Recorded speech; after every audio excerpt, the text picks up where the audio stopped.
본 방송에서 제공하는 투자 정보는 투자 판단에 대한 조언입니다. 방송에서 제공하는 주식의 가치, 가격 상승 및 하락에 대해서는 방송사에서 보장하지 않습니다. 실시간 정보 브리핑입니다. 미국을 비롯한 서방 국가들과 동맹국들이 이스라엘과 레바논의 친이란 무장정파 헤즈볼라 간 일시적 휴전을 제안했지만 양측 간 교전은 지속되고 있습니다. 이스라엘군이 헤즈볼라 목표물 약 200곳을 공습하며 지난 24시간 동안 레바논에서는 250명이 넘는 사상자가 발생했습니다. 미국과 EU 그리고 사우디 등 중동 동맹국들은 이스라엘과 헤즈볼라 간 21일 즉각 휴전을 촉구하고 있지만 이스라엘군의 헤즈볼라를 향한 공격은 계속되고 있습니다. 한국거래소가 최근 공개한 코리아 밸류업 지수를 둘러싼 논란에 대해서 입을 열었지만 시장에서는 공정성, 형평성에 대해 여전히 의문의 눈초리를 보내고 있습니다. 거래소가 선정 기준을 해명하고 연내 추가 대책을 발표하는 등 대처에 나섰으나 이미 불거진 신뢰성 논란이 쉽게 가라앉지 않는 양상입니다. 거래소는 브리핑에서 밸류업 지수 개발의 주요 목적이 저평가, 고배당 기업을 발굴하기 위한 것이 아니라는 점을 강조하면서 시장의 혹평을 잠재우기 위해 애썼습니다. 스위스계 투자은행인 UBS의 한 직원은 해당 지수가 시장에서 제대로 작동할지 의문스럽다면서 시장 참가자들이 귀중한 조언을 했지만 시간 낭비에 불과했다는 혹평을 쏟아내기도 했습니다. 미국과 중국 등 주요국의 경기 둔화 우려 영향에 우리나라 기업들의 업황에 대한 심리가 3개월 연속 하락했습니다. 내수 기업 심리가 3개월 연속 부진한 가운데 수출 기업도 2개월째 악화됐습니다. 27일 한국은행에 따르면 기업들의 업황에 대한 심리 판단을 보여주는 9월 중 전산 기업 심리 지수는 91.2로 전월에 비해 1.3포인트 하락했습니다. 수출 기업 CBSI 실적은 95.4로 전월보다 1.1포인트 떨어졌습니다. 2개월 연속 하락세로 지난해 5월 이후 최저치입니다. 내수 기업은 88.9로 2.6포인트 하락해 3개월 연속 내림세를 보였습니다. 한은 통계조사팀장은 국제 유가 하락에 화학 쪽 수익성이 악화된 점도 영향을 미쳤다고 분석했습니다. K뱅크와 더본코리아 등 대형 기업 공개가 시작됩니다. 그동안 상장 시점을 찾지 못하고 미뤄졌던 대여들이 다시 코스피 시장을 찾는 것입니다. 오는 10월부터 쏟아지는 대형 IPO가 냉랭한 시장 분위기를 반전할 카드가 될지 초미의 관심이 쏠립니다. K뱅크는 지난 13일 코스피 상장을 위해 금융위에 증권신고서를 제출했습니다. 상장 예정일은 10월 30일입니다. 최근 넷플릭스 시리즈 흑백 요리사로 주목받는 백종원이 설립한 더본코리아도 지난 5일 금융위에 증권신고서를 제출했습니다. 상장 시점은 11월로 예상됩니다. 이 밖에도 지난달 거래소에 코스피 상장 예비 심사를 신청한 SGI 서울보증보험의 상장도 임박해 있습니다.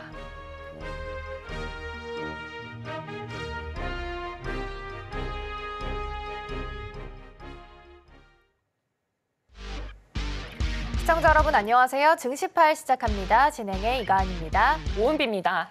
네, 어제 뉴욕 증시도 흐름 나쁘지 않게 끝이 됐습니다. 2분기 GDP 확정치가 발표가 됐는데요. 잠정치와 동일했고요. 1분기보다는 2배 가까운 성장세를 보이는 것으로 확인이 되면서 경기 침체에 대한 우려감은 조금 더 지울 수 있었습니다. 더불어서 전일 발표됐던 마이크론의 호실적 덕분에 어제 반도체주들의 흐름도 굉장히 좋았습니다.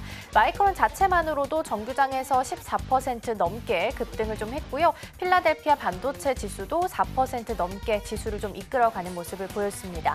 또 체크해볼 부분이 있다라고 한다면 중국입니다. 이번에는 좀 다를 수 있을까요? 중국이 통화 부양책을 내놓은 것에 이어서 이번에는 재정 부양책까지 내놓겠다라고 이야기했습니다. 2조 위안 정도로 특별 국채를 발행하겠다라고 발표를 좀 하게 됐고요.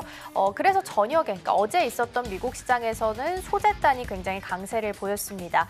앨범알이 19% 넘게 급등을 했고요. 구리값을 대변하고 있는 프리포트 맥모란 같은 경우에는 7% 넘는 급등세를 보이면서 마무리를 지었습니다. 오늘 개장하고 나서 우리 시장 안에서 원자재 값도 함께 체크해 보시면 좋을 것 같고요. 어제 마이크론이 굉장히 기분 좋게 마무리를 했기 때문에 어제에 이어서 우리 시장도 반도체주의 상승을 이어갈 수 있을지도 가장 중요한 체크 포인트로 두시면 좋겠습니다. 네, 그렇다면 전일 우리 시장도 한번 살짝 짚어보도록 하겠습니다. 반도체는 아직 겨울이 오지 않았다를 여실히 보여주는 하루가 아니었나 싶습니다. 일단은 우리 시간으로 어제 오전 5시쯤에 마이크론의 실적이 발표가 되면서 굉장히 좋은 실적으로 우리 반도체주 강하게 움직일 수 있을 거란 예측이 들었는데 그 예측이 그대로 맞아떨어졌습니다. SK하이닉스 같은 경우는 9%대, 삼성전자는 4%대 큰 상승폭을 보여주면서 이 반도체주의 강세가 지수 상승을 이끌어 나갔습니다. 특히나 유가증권 시장 그리고 코스닥 시장 모두 다 외국인과 기관 투자자들의 매수세가 크게 들어오는 모습을 보여줬었는데요. 이로 인해서 일단 코스피 지수는 3% 가까이 오르면서 2670선에 안착을 했고요. 코스닥 지수도 마찬가지로 외국인과 기관의 매수세에 3% 가까운 상승세를 보여주면서 한 달 만에 770선대를 회복을 했습니다. 그리고 코스피 시가총액 상위 종목 중에서는 보합세를 기록했던 LG 엔솔을 제외하고는 모두 다 상승세를 그리면서 마감을 했고요. 코스닥 시장에서도 약세한 그런 HLB를 제외하고는 모두 다 상승하면서 또 시장을 마무리하게 됐습니다. 특히나 어제 우리 시장의 키워드로 꼽는 게 또 반도체라고 꼽을 수가 있을 것 같은데요. 한미반도체, DI, 미래반도체 등 이 반도체 관련주들의 주가도 성큼 올라오는 것을 확인해 볼 수가 있습니다.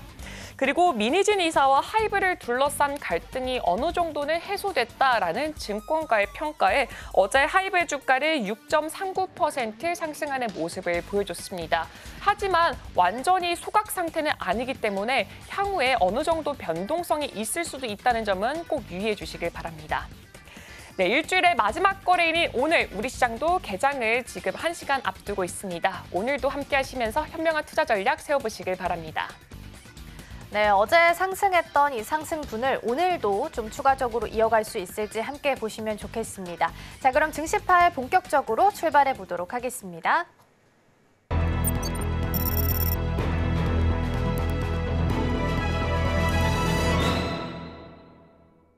네, 오늘의 포커스 온으로 이어가 보도록 하겠습니다. 오늘 도움 말씀에는 서울경제TV 포커스 온 오민 전문가 전화로 연결되어 있습니다. 전문가님 안녕하세요. 예, 안녕하세요. 네, 먼저 전문가님 종목들부터 한번 리뷰해보면 좋을 것 같습니다. 첫 번째로 오성 첨단 소재, 두 번째로 피롭틱스 함께 리뷰해보면 좋을 것 같은데요. 일단은 피롭틱스 같은 경우에는 AI 수요가 늘어나면서 마찬가지로 유리기판에 대해서 관심도 시장에서 꽤나 높게 평가되고 있습니다. 일단 베인앤드 컴퍼니 보고서에서 이 전 세계적으로 반도체 부족 사태가 일어날 것이다. 그리고 2027년에는 시장 규모가 1조 달러만큼 올라갈 것이다라고 정말 긍정적인 평가를 내놓은 만큼 앞으로 좀 장기적인 관점에서도 봐도 좋을 것 같은데 전문가님은 이 부분 어떻게 생각하시나요? 제가 봤을 때는 이제 AI나 반도체 같은 경우에는 지금 AI 수요가 아직 죽지 않았다라는 이제 마이크론 이 컨퍼런스 콜 자료가 있었거든요. 그런 부분으로 봤을 때 지금 AI나 반도체에 대한 부분 어떻게 보면은 장기적으로 보면 좋을 것 같다라고 이제 말씀을 드릴 수 있을 것 같아요. 하지만 지금 피롭틱스 같은 경우에는 유리기판에 이제 어떻게 보면은 새로운 신기술이 적용되는 이제 초입 구간에 있기 때문에 이 부분에 관련해서 아직까지는 이슈로 움직이는 종목이다라고 이제 말씀을 드리고 싶고요. 물론 이제 파동상으로는 강력하게 상승이 나온 파동으로 봤기 때문에 이전에 앞전의 고점을 넘어가는 관점도 되게 중요하다고 생각을 해요.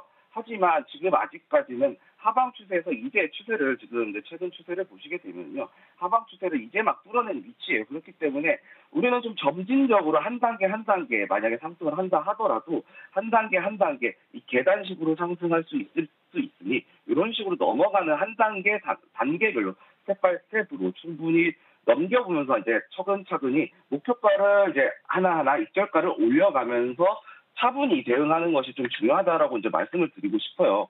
피롭틱스 이제 얘기가 나왔으니까 피롭틱스부터 이제 한번 살펴보도록 할 텐데, 피롭틱스 같은 경우에는 제가 이제 이때쯤 이제 드리면서 좀 눌리면 샀으면 좋겠다라고 말씀을 드렸는데, 제가 언급했던 금액까지는 조금 밑에까지 내려오진 못했어요. 그러면서 이제 다시 이제 N자형 파동으로 이제 돌파가 나와주고 있었거든요. 이 상황에서 보시게 되면은 이 앞자리에서 돌파가 나와주고 이렇게 나와주고 이제 다시 이 상승 추세를 단기적인 상승 추세를 만들어내고 있는 종목이거든요. 그렇다는 것은 이 앞전의 매물대를 조정을 받고 내려올 수 있고 다만 이제 우려되는 부분은 하락한 기간에 비해서 추세를 들어 올리는 기간이 좀 짧아요. 그렇기 때문에 요 박스권에 대한 부분도 충분히 염두에 두고 있어야 된다라는 부분을 좀 말씀을 드리고 싶어요. 물론 이제 어떻게 보면 장기적으로 제가 이 종목 짧게 보는 종목은 아니었어요. 목표가도 애초에 24,000원까지 충분히 열어놓고 위쪽 부분까지 열어놓고 이제 목표가를 이제 말씀을 드렸거든요. 그렇기 때문에 이제 지금 자리에서 이제 제가 말씀드린 매수가에는 밑에까지 내려오지 못했지만 지금 25,550원에 어제 종가가 마감이 됐어요. 그러면은 2만 원 부근에서 한번 이제 살짝 눌렸을 때 한번 잡아보고 이런 경우에는 이제 평단가를 낮추는 작업이 들어갈 수밖에 없어요. 박스권을 상정해 두고 지금 이 자리에서 1차 매수 들어가고 2차 매수를 한 15,000원까지 내려왔을 때 우리가 혹시 모를 박스권에 대비를 한다는 관점에서 놓고 보게 되면은 2만 원 부근에서 한번 1차 그리고 15,000원 부근에서 2차를 들어가게 되면 제가 말씀드린 17,000원 부근에서 평단가가 맞춰지게 될 거예요. 이 평단가를 17,000원 부근까지 만들어 놓고 제가 말씀드린 24,000원에 대한 목표가까지 충분히 좀 긴 호흡으로 지켜보면서 기다릴 수 있다라고 말씀드릴 수 있겠고 피롭틱스 같은 경우는 이제 유리기판 상용화에 대해서는 어떻게 보면 이제 가장 가까운 위치에 있는 이런 기업이기 때문에 이슈를 타고 충분히 상승할 수 있는 모멘텀 충분하다라고 말씀드리도록 하겠습니다. 네, 피롭틱스 리뷰 만나봤습니다. 일단 유리기판 상용화 될 때까지 시간이 좀 많이 필요하기 때문에 테마단으로 좀 이해를 해보셔도 좋지 않을까 싶고요. 그럼 어제 장 마감한 후에 움직였던 종목들도 이어서 함께 좀 체크해 보도록 하겠습니다. 시간의 특징주 종목 먼저 확인해 보시죠. 네, 시간외의 특징주입니다. 광명전기, 대원전선, 세명전기, 산일전기, 일진전기 자리하고 있고요. 어제 정규장의 주인공이 반도체였다면 시간외에서는 전력기기 관련주들이었습니다. 제일일렉트릭의 경우에는 북미의 최대 에너지 솔루션 기업인 이튼에 신제품을 공급한다라는 부분이 재부각을 받았는데요. 이를 필두로 해서 전력기기 전반의 실적에 대한 기대감을 높이면서 강세를 보였습니다. 자세한 내용은 잠시 후에 함께 짚어보시죠. 네, 시간의 특징주 먼저 확인해봤습니다. 전문가님, 이 중에서 오늘장 안에서 추가적으로 움직임 보일 만한 종목이 있다면 어떤 종목이 있을까요? 일단은 전부 다 어떻게 보면 전선 관련 주제, 전력 설비와 관련된 종목들이 이제 앞전에도 이제 AI 이제 전력 부족으로 AI 데이터 센터에 의한 전력 부족으로 전선주가 이제 전선과 구리 관련주가 엄청나게 상승했던 적이 있었거든요. 이때 보시게 되면은 전반적으로 다 올라왔어요. 전반적으로 다 올라왔기 때문에 어떻게 보면은 우리가 이제 다 올라오는 부분에서 단기간에 제일 가장 빠른 종목을 좀 찾아봐야 된다라고 이제 말씀을 드리고 싶어요. 광명전기 같은 경우에는 조금 좀 쉽지 않아 보일 것 같고요. 대원전선을 살펴보도록 할게요. 대원전선도 나쁘지 않다. 대원전선도 상당히 괜찮은 흐름 보여주고 있거든요. 이 자리에서 상승 이후에 지금 어떻게 보면은 조정을 받는 구간이다. 이제 하락 추세를 만들어내면서 이 자리를 이탈하지 않는다면 충분히 이제 조정이다라고 이제 말씀을 드릴 수 있겠고요. 이 자리에서 삼각수렴이 나와줄 거예요. 이렇게 삼각수렴이 나와주면서 이 부분에 대한 부분, 이 가격대에 돌파가 나오게 된다라면 강력한 흐름 기대해 볼 수 있을 것 같고요. 세명전기도 한번 살펴보도록 할게요. 세명전기도 상당히 패턴이 유사해요. 세명전기도 이제 파동에 대한 낙폭이 감소하는 부분을 볼 수 있었죠. 이렇게 하면서 이 파동을 보시게 되면은 이 아래에서 낙폭이 줄어들었어요. 낙폭이 줄어들면서 지금 이 자리에서 단기적으로 이제 쓰리바닥 패턴을 만들어주고 있거든요. 그렇기 때문에 지금 이 자리에서 충분히 오늘 상승이 나와주게 되면은 세명전기하고 대원전선 그리고 한일전기도 한번 살펴보도록 할게요. 한일전기가 추세는 확실히 잡은 것 같다라고 이제 말씀드릴 수 있겠는데, 제가 봤을 때는 한일전기가 1번, 그리고 대원전선이 2번, 세명전기가 한 3번 정도가 나와줄 것 같고요. 일진전기도 한번 살펴보도록 할게요. 일진전기는 조금 아쉽긴 하네요. 재능전기. 재능전기도 비슷하게 움직이고 있고요. 제가 봤을 때는 이 산일전기, 대원전선, 세명전기 이 세 종목이 좀 강력한 움직임이 나와주지 않을까라고 이제 말씀을 드릴 수 있겠어요.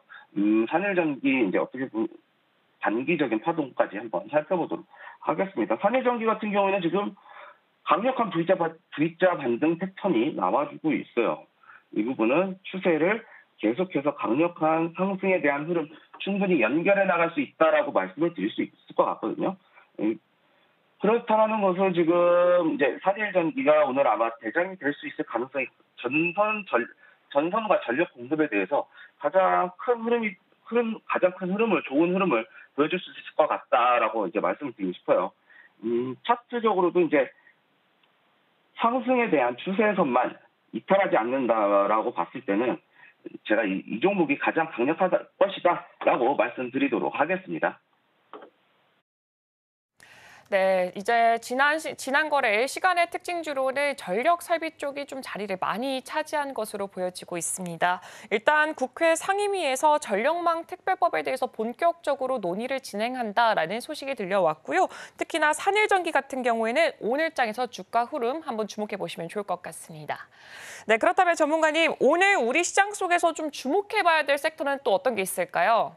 저는 이제 AI로 이제 꼽았죠. AI 같은 경우에는 마이크론 관련해서 어제 서프라이즈가 나왔던 거 이제 다들 알고 계실 거고, 컨퍼런스 콜 내용을 좀 다루지는 않았던 것 같아요. 이 컨퍼런스 콜 내용을 좀 보시게 되면요, HBM 과잉 공급에 대한 우려는 싹 잊어버려도 될 것 같다라고 이제 얘기가 나왔었고, 내년 분량까지 HBM과 관련된 부분들은 가격이 이미 산정이 되었다고 해요. 가격이 산정이 되었고, 그 산정된 가격으로 이미 내년 분량까지 완판이 됐기 때문에 HBM과 관련한 부분이 이제 250억 달러가 시장 규모가 250억 달러가 넘어갈 것이다.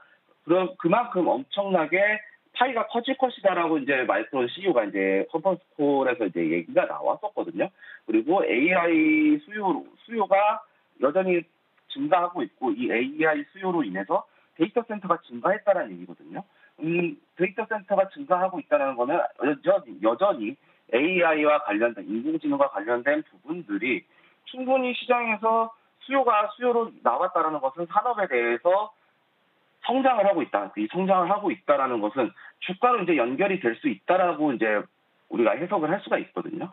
그렇다라는 것은 이제 결국에는 이제 매출과 관련된 부분, 그리고 이 외형적인 성장과 더불어서 이 영업이익률, 마진율까지 좋아지면서 상당히 좀 좋아질 것 같다라고 이제 보여지는 섹터 중에 하나다. 우리가 단순히 지금 그동안 AI가 많이 올라왔기 때문에 조정을 가격적으로 하락을 맞이했던 건 사실 맞아요.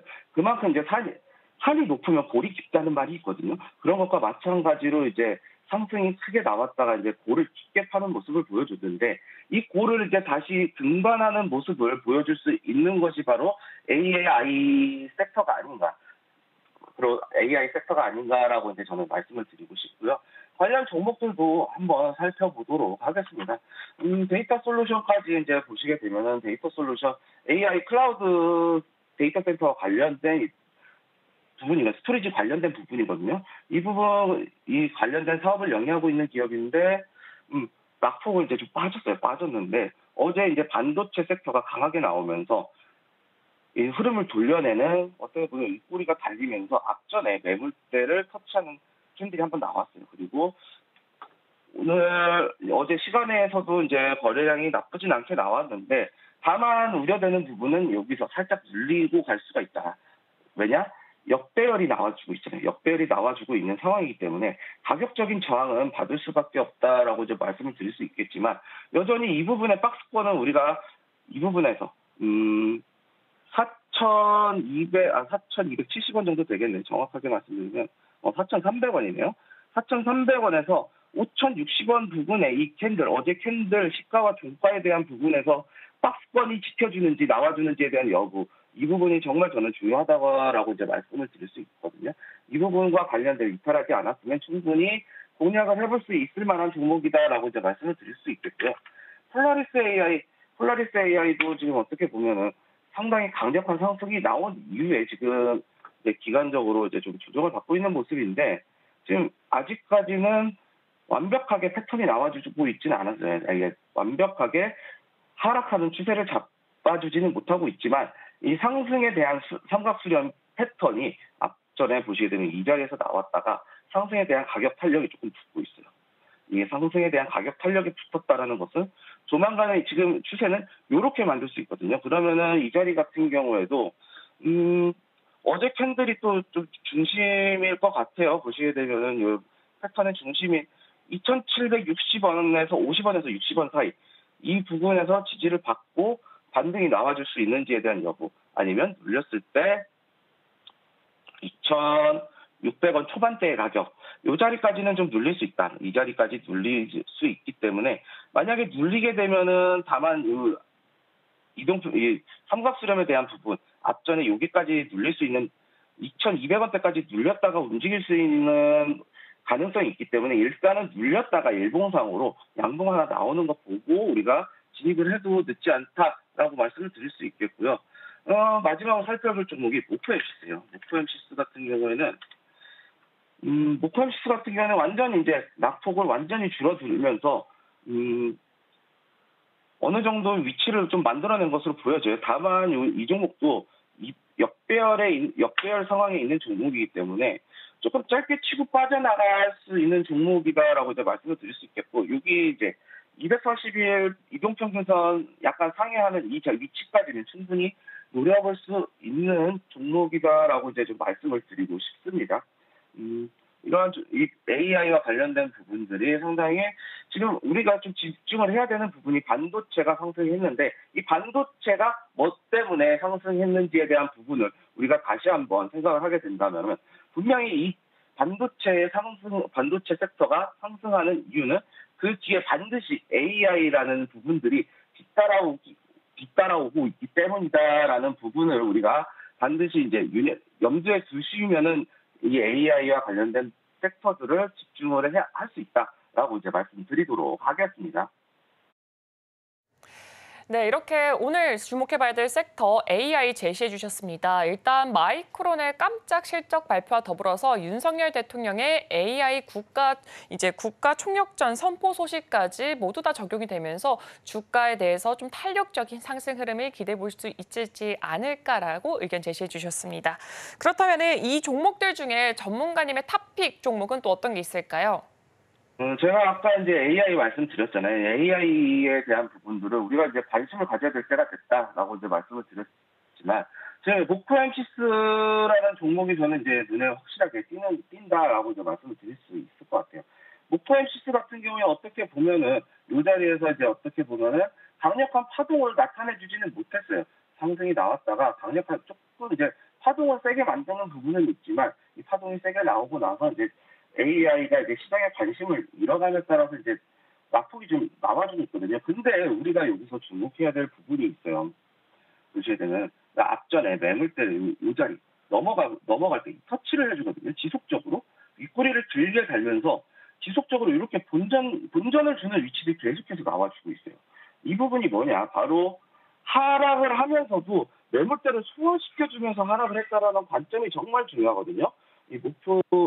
이 매물대를 소화시켜주는 관점에서 하락이 나와주고 있기 때문에 매물대는 그렇게 두터울 것이다라고 이제 보여지진 않아요. 그리고 바닥적인 관점에서 봤을 때 이 바닥을 이제 완벽하게 3번에 이제 터치를 해주고 있거든요. 이렇게 바닥을 확실하게 다져주는 모습들이 이제 나와주고 있어요. 그리고 하락 추세를 끝내놨거든요. 이 이후에 하락 추세를 끝내놨고, 그렇다는 것은 최소한 횡보 구간에 대한 부분까지는 우리가 충분히 노려볼 수 있다라고 이제 말씀을 드릴 수 있는 거거든요. 이 횡보 구간을 이제 놓고 봤을 때 목표가는 요 자리인데 이 앞전에 매물대를 한번 소화시켜줬기 때문에 박스권을 돌파하면 충분한 오버슈팅까지 나올 수가 있어요. 그렇기 때문에 저는 이제 이 종목에 대한 목표가를 1,500원까지 보고 싶어요. 이 오버슈팅 박스권에 대한 짧은 기간에 윗꼬리로 올라와주는 오버슈팅 값이 5,500원까지는 충분히 올라올 수 있다라고 이제 말씀을 드리고 싶고요. 손절가는 1,250원, 요 바닥 이탈이죠. 이탈하면은 이 박스권을 이탈하면 충분히 다시 한번 밑으로 강하게 내려올 수 있기 때문에 이 자리는 무조건 이탈을 하게 될 때는 무조건 손절에 대한 관점에서 대응을 해야 된다라고 이제 말씀을 드리도록 하겠습니다. 진입가는 이제 지금 1,333원에 이제 마감이 됐는데 1,320원 이 자리에서 충분히 들어가더라도 손실폭이 그렇게 크지는 않아요. 1,320원 목표가에 비해서 손실폭이 크지 않기 때문에 이 자리 충분히 노려볼 수 있는 위치에 있다라고 말씀드리도록 하겠습니다. 네, 오늘의 탑픽 종목으로 모코 MCS 만나봤습니다. 클라우드 그리고 정보 보안 관련주로 엮여 있다라고 보시면 될 것 같고요. 클라우드 저장소를 통해서 기업들의 문서들의 안정을 좀 보장해준 소프트웨어를 제공하고 있다라고 보시면 될 것 같습니다. 고객사는 좀 탄탄하게 두고 있습니다만 워낙 좀 시총이 작은 종목이다 보니까 변동성에 유의하셔야 될 것 같고요. 손절 라인이 더 중요합니다. 오늘 1,250원 말씀해 주셨으니까 이탈하지 않는지 꼭 체크하셔야 될 것 같습니다. 오늘 도움 말씀은 여기까지 듣도록 하겠습니다. 전문가님 고맙습니다. 네, 감사합니다. 네, 오늘의 탑픽 종목 다시 한번 화면을 통해서 전략 확인해 보고요. 계속해서 이어가 보도록 하겠습니다.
네, 서울경제TV 마켓 오늘로 이어가 보도록 하겠습니다. 오늘 개장하기 전에 어떤 내용을 중심으로 계획을 짜보면 좋을지 글로벌 시장 마감 상황 그리고 어제 있었던 국내 시장 마감 상황까지 함께 살펴보도록 하겠습니다. 네, 그럼 먼저 오늘의 글로벌 브리핑부터 시작해 보도록 하겠습니다. 일단 미증시 3대 지수부터 마감 상황 살펴보도록 하겠습니다. 나스닥 같은 경우는 0.6%, S&P 500 0.4%, 다우지수 0.62%, 3대 지수 모두 다 상승하는 모습을 보여줬습니다. 특히나 S&P 500은 0.4% 올라가면서 다시 한 번 더 최고가 행진을 이어가는 모습을 보여줬습니다. 그리고 10년 국채 같은 경우는 0.48%, 필라델피아 반도체 지수는 간밤에 있었던 반도체주의 주가가 굉장히 강세를 보이면서 3.46% 크게 상승했습니다. WTI는 마이너스 3.19%를 기록했습니다. 이렇게 오늘장의 상승 1등 공신 꼽아보자 하면은 바로 당연 마이크론이 아닐까 싶습니다. 전 거래일 우리 시장의 반등에도 굉장히 큰 역할을 해왔는데 간밤 미국 증시에서도 강세를 보이면서 지수 상승을 이끌었습니다. 여기에 더해서 고용시장 지표인 실업수당 청구 건수가 예상보다 크게 감소하면서 연착륙 기대감이 강해진 모습도 훈풍을 불어넣었고요. 이로 인해서 S&P 500 지수 다시 사상 최고치 경신했습니다. 이렇게 히트맵을 통해서 종목 등락들 좀 살펴보자면 전일 실적 개선을 이뤘던 마이크론 같은 경우에 간밤에 14.7% 급등하면서 시장을 이끌었습니다. 관련 장비주인 어플라이드 머티리얼즈와 램 리서치도 4에서 5%대 동반 상승하는 모습을 보여줬고요. AMD, 퀄컴, 브로드컴, 인텔을 비롯해서 TSMC, 엔비디아도 모두 다 상승세를 기록을 해주면서 필라델피아 반도체 지수 3.47% 올랐습니다. 그렇다면 시장을 주도한 이슈들 바로 열어보도록 하겠습니다. 네, 가장 먼저 GDP부터 한번 살펴보면 좋을 것 같습니다. 미 상무부가 26일에 발표한 3분기 미국의 GDP 증가율이 3%로 집계됐다라고 합니다. 한 달 전에 발표됐던 잠정치와 동일하고 전문가들의 예상과도 딱 맞아떨어졌습니다. 민간 재고 투자와 연방정부의 지출은 늘었지만 비주택 고정 투자와 수출은 줄었다고 합니다. 이번 확정치는 추가적인 경제 지표를 반영한 결과입니다. 그리고 이 3%라는 성장률은 미국의 잠재 성장률을 웃도는 수치고요. 예상보다 탄탄한 소비가 경제 성장을 이끌었다라는 평가도 나오고 있습니다. 또 1분기 성장률도 기존 1.4%에서 1.6%로 상향 조정됐다고 상무부가 밝혔습니다. 그리고 제롬 파월 연준 의장이 B컷 결정 이후 일주일 만에 한 발언에서 통화 정책에 대한 얘기는 없었지만 미국 채권 시장의 중요성을 강조를 했습니다. 26일에 열렸던 채권 컨퍼런스에서 이 파월 의장은 국채 시장이 제대로 기능을 해야 되고 또 이를 위해서 연준이 계속 집중하고 있다라고 말을 했습니다. 미국 국채는 전 세계에서 안전한 자산으로 거래가 되고 있고요. 금융 시스템의 기본을 이루는 중요한 역할을 하고 있습니다. 또한 그는 2014년에 발생했던 국채 시장의 플래시 현상을 언급을 하면서 그 사건이 시장 구조를 이해하는 데 큰 교훈을 줬다고 설명했습니다. 연준은 이런 시장의 안정성을 유지하는 데 계속 집중하겠다는 입장을 밝혔습니다. 여기서 이 국채 시장의 플래시 현상에 대해서 조금 더 짚어보자면 2014년에 미국 국채 가격이 갑자기 크게 변동했던 사건을 말하고 있습니다. 특별한 뉴스나 이유 없이 가격이 급등락했었는데 이로 인해서 시장 구조에 문제가 있다라는 경고가 나왔었습니다. 네, 그리고 미국에서 지난주 신규 실업수당을 신청한 사람 수가 21만 8천 명으로 전주보다 4천 명 줄었다고 발표가 나왔습니다. 이 수치는 전문가 예상치인 22만 3천 명보다 적은 수치인데요. 2주 이상 실업수당을 청구한 사람은 183만 4천 명으로 전주보다는 1만 3천 명 늘었습니다. 최근 연준이 금리를 0.5%포인트 인하한 B컷을 단행하면서 월가는 이 고용시장의 흐름에 촉각을 좀 곤두세우는 모습을 보여주고 있습니다. 앞서 발표됐던 8월 비농업 일자리는 14만 2천 명 증가로 예상보다는 조금 낮았고 실업률은 4.2%로 약간 떨어지는 수치를 보여줬습니다.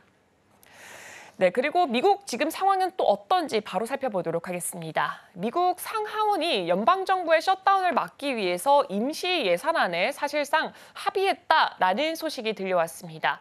마이크 존슨 하원 의장은 일부 공화당 의원들의 반대에도 불구하고 예산안이 의회를 무난히 통과할 것이라고 자신하고 있습니다.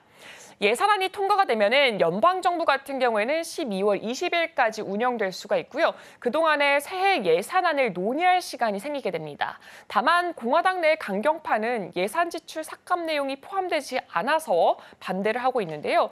존슨 의장은 셧다운이 정치적 악습이다라고 강조를 하면서 이를 감행할 뜻을 밝혔습니다. 이번 임시 예산안에는 트럼프 전 대통령의 경호비 2억 3,100만 달러도 포함돼 있습니다. 이 상원 역시 법안이 하원을 통과하면 신속하게 처리할 계획이라고 밝혔습니다. 그리고 카멀라 해리스 부통령이 중산층 1억 명 이상에게 세금 우대 혜택을 제공하고 철강과 제조업에 대해서 투자를 확대하기 위한 세액공제를 약속을 했습니다. 이 펜실베니아주 피츠버그에서 이 해리스는 기회 경제 정책을 제시하면서 이 중산층을 위한 감세와 주택 지원, 돌봄 비용 절감을 목표로 한다라고 밝혔습니다. 그리고 스타트업에 대한 세액 공제를 5만 달러까지 상향하고요. 바이오, AI, 청정 에너지 등 이 혁신 산업에 대규모 투자를 하겠다라고 약속을 했습니다. 해리스는 제조업 강화를 통해서 러스트벨트 유권자들의 지지를 얻어서 대선에서 좀 유리한 고지에 오르겠다라는 계획도 내놨는데 여기서 러스트벨트를 미국 북동부 오데호 주변에 좀 쇠락한 공장지대를 뜻하고 있고요. 민주당의 텃밭이라고도 불리고 있습니다. 그리고 도널드 트럼프 전 대통령이 조지아주 서베너에서 연설하면서 제조업을 미국에 복귀시키겠다라는 공약을 다시 한 번 더 강조를 했습니다. 그는 중국과 한국, 독일의 공장을 미국의 주요 경합주로 옮기겠다고 언급을 하면서 제조업 담당 대사를 임명해 글로벌 기업들이 미국으로 돌아올 수 있도록 설득하겠다고 말했습니다. 또한 법인세를 15%까지 낮추고 미국에서 제조하지 않는 상품에는 추가 관세를 부과하는 보편 관세 도입을 약속했습니다. 트럼프는 낮은 세금, 저렴한 에너지 비용, 그리고 규제를 줄여서 미국을 세계 최고의 제조업 국가로 만들겠다는 계획을 밝혔습니다. 그리고 오픈 AI 소식이 꽤나 많이 준비가 되어 있습니다. 일단 오픈 AI의 최고 책임자 같은 경우에 미라 무나티가 회사를 떠난다라고 발표를 했습니다. 25일에 자신의 X 계정에서 새로운 도전을 위해서 물러난다라고 밝혔는데요. 구체적인 퇴사 이유나 향후 계획은 언급하진 않았습니다. 무라티는 챗 GPT, 달리 같은 주요 프로젝트에서 큰 역할을 해왔는데요. 이번 사임 소식은 오픈 AI 내부에 적지 않은 충격을 줬고요. 최근 고위 인사들이 잇따라서 회사를 떠난 상황과 맞물려 회사의 향후 방향에 대한 관심까지 커지고 있습니다. 그리고 오픈 AI는 비영리법인이 주요 사항을 결정하는 이 현재 지배 구조에서 영리법인으로 전환하는 계획을 추진 중이라고 로이터 통신이 보도를 했습니다. 이번 개편은 추후 주주들에게 더 많은 수익을 배분할 수 있는 구조로 변경될 가능성이 높아서 투자자들의 기대가 매우 크고 있습니다. 개편 후에도 비영리 단체 같은 경우에는 일부 지분을 유지하면서 존속할 예정입니다. 오픈 AI는 이번 지배구조 개편이 확정이 된다면 일반 스타트업처럼 운영이 될 전망입니다. 다만 계획은 아직까지 확정되지는 않았습니다. 그리고 미국 정부의 5기가와트 규모의 대규모 데이터 센터 건설 필요성을 제안을 했습니다. 이는 중국과 AI 경쟁에서 우위를 점하고 미국 내 일자리 창출 그리고 경제 성장까지 촉진하기 위한 계획입니다. 오픈 AI는 이 데이터 센터가 미국의 AI 리더십을 유지하는 데 중요한 역할을 할 것이다 라고 강조했는데요. 하지만 에너지 공급 문제 그리고 인프라 부족 등으로 인해서 현실적으로 실현 가능에 대한 의문이 제기되고 있습니다. 또한 전력망 연결 지연과 허가 문제로 인해서 데이터 센터 건설이 예상보다는 조금 오래 걸릴 것이다 라고 보이고 있습니다. 다음으로는 매그니피센트 7에 대한 소식들 한번 준비해봤습니다. 테슬라가 중국에서 사상 최대 분기 실적을 기록할 것으로 기대가 되면서 월가의 투자 회사들이 테슬라의 분기 차량 인도량을 잇따라서 상향 조정했습니다. 바클리는 테슬라가 47만 대를 인도할 것이다 라고 예상을 했고요. RBC 캐피털 마켓, 베어드, UBS도 각각 인도량을 전망을 올렸습니다. 이들은 모두 중국 시장에서의 회복이 미국과 유럽의 부진을 상쇄할 수 있을 것이다라고 기대를 했습니다. 테슬라는 10월 2일에 3분기 차량 인도 실적을 발표하고요. 10일에는 로보택시데이에서 자율주행 기술을 공개할 예정입니다. 그리고 구글입니다. 구글이 퇴사한 AI 스타트업 캐릭터.ai의 창업자 노엄 샤츠르를 재영입하기 위해서 27억 달러 규모의 계약을 체결한 것으로 알렸습니다. 샤츠르는 2000년에 구글에 입사를 했고요. 생성형 AI 기술의 기반이 된 논문을 발표했던 인물입니다. 2021년에 구글을 떠나서 캐릭터.ai를 설립을 했습니다. 이 구글은 샤지르의 복귀를 위해서 막대한 라이선스 비용을 지불했고요. 샤지르는 현재 구글에서 제미나이 AI 모델의 이 차세대 버전을 이끄는 주요 인물 중 하나로 꼽히고 있습니다. 그다음에는 중국 이슈 한번 살펴보도록 하겠습니다. 네, 중국이 청년 실업 문제를 해결하기 위해서 종합적인 일자리 대책을 내놨습니다. 중국 당정은 취업 우선 전략을 통해서 대규모 실업을 막고 또 고품질 일자리를 창출하는 것을 목표로 삼고 있습니다. 재정 지원과 세금 혜택, 금융 지원을 통해서 일자리의 안정성을 높이겠다라는 계획인데 특히 국유 기업이 일자리 창출에 중요한 역할을 할 것이라고 강조했습니다. 또 고용사범 시험에서는 성과가 좋은 기업에게 추가 혜택을 제공할 예정입니다. 지역층 농촌 노동자들을 위한 지원 방안과 함께 유연한 고용 형태로 취업할 경우에 사회보험 보조금을 지급하는 방안도 포함됐습니다.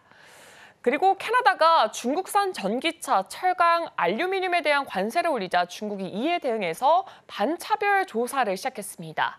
중국 상무부는 캐나다가 중국에 차별적인 조치를 취했다라면서 이번 조사를 진행하게 됐다고 밝혔습니다.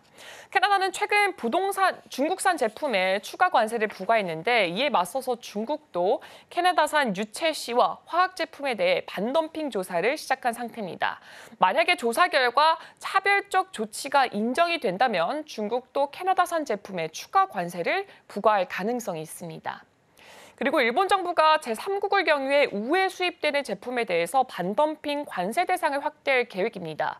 이 니혼게이자의 신문에 따르면 중국산 철강과 태양광 제품 등이 우회 수출로 일본에 들어오는 것을 막기 위해서 가공을 거친 제품에도 과세를 적용할 예정입니다. 이 조치를 저가 수입품으로 인한 자국 산업 피해를 줄이기 위한 것인데요. 이 재무부 산하 관세 외환 협의회에서 구체적인 방안을 현재 논의하고 있고요. 이르면 2025년에 관련법 개정이 이루어질 가능성이 있다고 합니다. 네, 이렇게 간밤 이슈들 살펴봤고요. 오늘 주목해야 할 일정도 한번 확인해 보겠습니다. 일단 오늘은 중국산 전기차 100% 관세가 시행되는 날입니다. 이 부분 함께 체크해 보시면 좋을 것 같고요. 그리고 일본 자민당의 총재 선거가 기다리고 있습니다. 그리고 8월 PC와 개인 소득 지표가 발표될 예정이니까 이 부분도 함께 체크해 보시면 좋을 것 같습니다. 오늘 제가 준비한 소식은 여기까지입니다. 이어서 국내 시장으로 시선 돌려보도록 하겠습니다. 네, 어제 시장을 정리를 해보도록 하겠습니다. 모건 스탠리 보고 있나라는 부분으로 한마디로 정리할 수 있을 것 같은데요. 반도체 겨울론을 논했던 모건 스탠리, 그럼에도 불구하고 어제 마이크론이 굉장히 좋은 어닝 서프라이즈를 발표를 하게 되면서 우리 반도체 투톱도 굉장히 기분 좋은 흐름을 보였습니다. 종가 기준으로 삼성전자가 4%, 그리고 SK하이닉스가 9%대 상승률을 보이면서 마무리를 지었는데요. 이 숫자를 도대체 언제 봤나 싶을 정도로 깊은 상승률을 좀 보였습니다. 겨울론을 불식시키고 랠리를 이어간 하루였다라고 정리할 수 있겠습니다. 어제 양시장 봤을 때는 일단 종가로 갈수록 계속해서 고점 탄력을 좀 높여갔습니다. 그리고 종가가 고가로 해서 마무리를 좀 지을 수 있었고요. 수급적인 면으로 살펴봤을 때는 일단 양시장 모두 외국인은 플러스권으로 다시 한번 매수 우위가 찍히는 모습이었습니다. 그동안 짐 싸서 나갔던 외국인이 다시 돌아왔던 하루였다라고 볼 수 있을 것 같고요. 계속해서 이 현물 시장 안에서 외국인들의 수급 포지션이 플러스로 찍힐 수 있을지 오늘 시장까지도 계속해서 추가적으로 좀 체크를 해보실 필요는 있어 보입니다. 양시장 어제는 개인 투자자들이 차익에 좀 나서는 모습이었고요. 큰 손들은 일단은 담아가는 모습을 보였습니다. 순매수 탑5 종목부터 함께 좀 보도록 하겠습니다. 외국인에서는 SK하이닉스가 자리를 좀 하고 있고요. 기관에서는 삼성전자랑 SK하이닉스를 같이 담아가는 모습이었습니다. 외국인은 여전히 삼성전자에 대해서는 일단은 차가운 시선을 좀 보내고 있는 것으로 확인되고 있고요. 외국인은 현대차도 함께 담아갔습니다. 어제 개장하면서 제가 우리 김태성 본부장과 함께 이야기 나누면서 현대차 같은 경우에는 배터리 내재화 그리고 밸류업 거기다가 지금 인도 IPO 까지 호재는 계속 잇따라 있는데 주가가 지지부진하다. 이게 기회를 주는 거냐라고 질문을 드렸었는데 이에 대한 답변을 예스로 받았죠. 외국인도 일단은 같이 생각을 좀 하고 있는 것 같습니다. 현대차도 상단에 좀 담아가는 모습을 보였고요. 에코프로 머티도 의외로 계속해서 외국인은 좀 관심을 가지고 있는 것 같습니다. 에코프로 BM이 어제 코스닥 시장 안에서 시총 1위로 다시 한번 복귀를 하는 모습을 보였는데 소재단에서도 일단 긍정적인 흐름도 확인이 좀 됐다라는 부분 보시면 좋겠고요. 기관은 KB금융을 담아갔습니다. 밸류업 지수에서 KB금융이 당연히 포함될 거라고 생각을 했는데 일단 빠져있는 상태죠. 그러다 보니까 일단 기관은 차익에 대한 매물을 담아내는 모습을 보였습니다. 매도 쪽으로도 시선을 좀 옮겨보도록 하겠습니다. 말씀드린 것처럼 외국인은 삼성전자 우선주까지 같이 좀 덜어내고 있습니다. 여전히 시장 안에서는 HBM이 가장 중요한 키워드가 된 것 같습니다. 삼성전자가 일단 콜테스트 약속했던 기간도 어느덧 지금 다다르고 있는 시점이기 때문에 삼성전자는 HBM에 대한 약점을 가지고 있다라는 부분이 외국인들에게는 좀 발목을 잡고 있는 것 같고요. 양 매도 단에서 상단에 지금 고려아연이 공통적으로 들어가 있어서 살펴보면 고려아연은 지금 영풍이랑 MBK 파트너스 그리고 VS 그리고 고려아연으로 같이 지금 경영권 분쟁을 벌이고 있는 상태입니다. 오늘 영풍이 기자회견을 앞두고 있는 상황입니다. 왜 이렇게까지 상황이 진행이 됐는지 아마 밝힐 것으로 예정되어 있는데 영풍이랑 MBK 파트너스가 고려아연에 대해서 공개 매수 가격을 올렸습니다. 기존에 66만 원으로 이야기를 했다가 이미 첫날부터 66만 원 이상까지 터치가 좀 나왔었죠. 그래서 이 가격을 75만 원까지로 상향 조정을 했고요. 더불어서 영풍이랑 MBK 파트너스가 같이 공개 매수를 이야기했던 영풍 정밀도 기존에 2만 원으로 제시를 했는데 지금 2만 5천 원까지 같이 올렸다라는 부분도 함께 체크하시면 좋겠습니다. 어제 움직였던 테마들도 하나씩 보도록 하겠습니다. 먼저 OLED부터 좀 살펴보도록 할 텐데요. 미국 하원에서 국방부에 안보 위험을 이유로 해서 중국의 디스플레이를 제재해달라라고 촉구를 했습니다. 근데 여기 블랙리스트 안에 들어가 있는 기업들이 중요합니다. BOE랑 텐마가 같이 들어가 있어서 우리 기업들이랑 가장 크게 경쟁을 벌이고 있는 기업이다라고 보시면 될 것 같고요. 기존에 삼성 디스플레이가 한 3, 4년 전까지만 하더라도 이 OLED 시장 같은 데 있어서는 한 95% 정도 점유율을 잘 하고 있었는데 올해 상반기 기준으로 봤을 때는 44%까지 떨어졌습니다. 그러니까 절반 가까이 떨어지다 보니까 그만큼 중국이 투자를 많이 하고 바짝 따라왔다라고 해석을 좀 할 수 있을 것 같고요. 만약에 OLED에 있어서 중국 쪽에 제재가 들어가게 된다면 우리 기업들이 오히려 좀 수혜를 받을 수 있겠다라는 부분도 좀 보시면 좋겠습니다. 여기 관련주에는 포함이 안 돼 있지만 LG 디스플레이가 어제는 실적 개선에 대한 기대감 속에 좀 주가가 급등을 했거든요. 이 부분도 같이 챙겨드리도록 하겠습니다. 두 번째는 엔터도 살펴보겠습니다. 그동안 주가 참 못 갔죠. 고점 대비해서도 참 많이 내렸고 엔터 4사를 다 합쳐서 시총 계산해 봤을 때 지금 올해만 들어서 37% 하락할 정도로 굉장히 가격적으로 봤을 때는 메리트가 있는 구간이긴 합니다. 물론 가격 메리트가 있지만 이게 매력적인 섹터니 앞으로 잘 갈 수 있을 거냐라는 부분 또 별개의 문제가 될 수 있겠죠. 근데 다행히 호재가 좀 들어오고 있습니다. 코리아 밸류업 지수에 지금 편입이 됐다라는 부분이 호재로 좀 작용하고 있고요. 더불어서 어제 NH투자 쪽에서는 4분기 되면 이제 실적에 대한 개선도 좀 될 수 있을 것이다라는 부분을 언급을 하게 되면서 어제 의외로 엔터주가 좀 강하게 움직였습니다. NH투자 쪽에서는 하이브가 가장 최선호주고요. SM이나 JYP 엔터도 같이 좀 들어가 있는 상황입니다.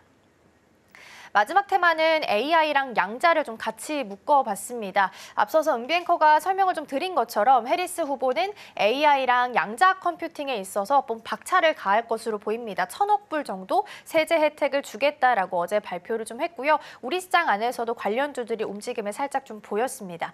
네, 더불어서 어제 국가인공지능위원회가 출범을 했고 첫 회의를 했습니다. 이 자리에서 이제 윤석열 대통령이 AI 분야에 있어서는 한국이 세계 3대 강국으로 도약하기 위해서 노력하겠다라고 이야기했고요. AI 관련해서 법 또한 연내에 제정할 것으로 알려져 있다 보니까 어제 관련한 움직임을 좀 보였습니다. 엑스게이트랑 ICTK가 관련주로 현재 묶여 있습니다. 자, 그럼 기사들도 함께 좀 보도록 하겠습니다. 마이크론이 먼저 깬 겨울론부터 확인을 좀 해볼까요? 어제 실적을 좀 보면요. 어닝 서프라이즈를 발표를 했습니다. 매출 쪽에서 보더라도 YY 대비해서 93% 상승을 했고요. 마진율도 굉장히 중요하죠. 36.5%로 QOQ 대비해서는 한 8%포인트 정도 상회하는 모습을 보였습니다. 가장 중요한 코멘트는 이거였죠. 24년과 25년도 HBM이 이미 솔드아웃 됐다. 그러니까 그만큼 HBM에 대한 수요는 여전히 탄탄하다. 공급 과잉 무슨 말이냐라고 해석을 할 수 있겠죠. 그러다 보니까 유의미한 1차 반등의 변곡점이 이 마이크론의 실적 발표다라고 볼 수 있을 것 같고요. 또 한 가지 체크할 부분이 있다면 마이크론이 이번 사이클 고점에 대해서 언급을 한 부분이 있었는데 이게 2026년 2분기입니다. 아직 시간이 좀 많이 남아있는 상황이죠. 그래서 일단은 고점에 대해서는 조금 더 시간을 좀 뒤로 미뤄도 되지 않을까 싶고요. 이번에는 삼성전자랑 SK하이닉스를 좀 살펴보도록 하겠습니다. 이 파란색 그래프가 삼성전자고요. 빨간색 그래프가 SK하이닉스. 앞쪽은 3분기, 뒤쪽은 연간입니다. 첫 번째로 좀 살펴보면 삼성전자는 3분기 예상 OP가 8월에서 9월 들어서부터 좀 줄어들었고요. 지금 한 17% 정도 하향 조정됐습니다. SK하이닉스도 마찬가지로 7조에서 6조로 줄어들긴 했지만 거의 비슷하게 지금 유지되고 있는 상황입니다. 삼성전자가 훨씬 이 하락폭이 좀 깊다라고 보시면 될 것 같고요. 이 차이는 어디서 오냐라고 하면 당연코 HBM이다라고 볼 수 있겠습니다. PC나 모바일 수요가 감소하다 보니까 D램 쪽에 있어서 가격이 하락하는 부분이 문제가 좀 되고 있는데요. 모건 스탠리는 여전히 D램에 대한 부분 이야기를 하고 있지만 노무라나 트렌드포스 쪽에서는 HBM이 D램의 수요까지 같이 이끌고 갈 거다라고 이야기를 하고 있어서 약간 의견은 아직 좀 팽팽하다라고 보시면 될 것 같습니다.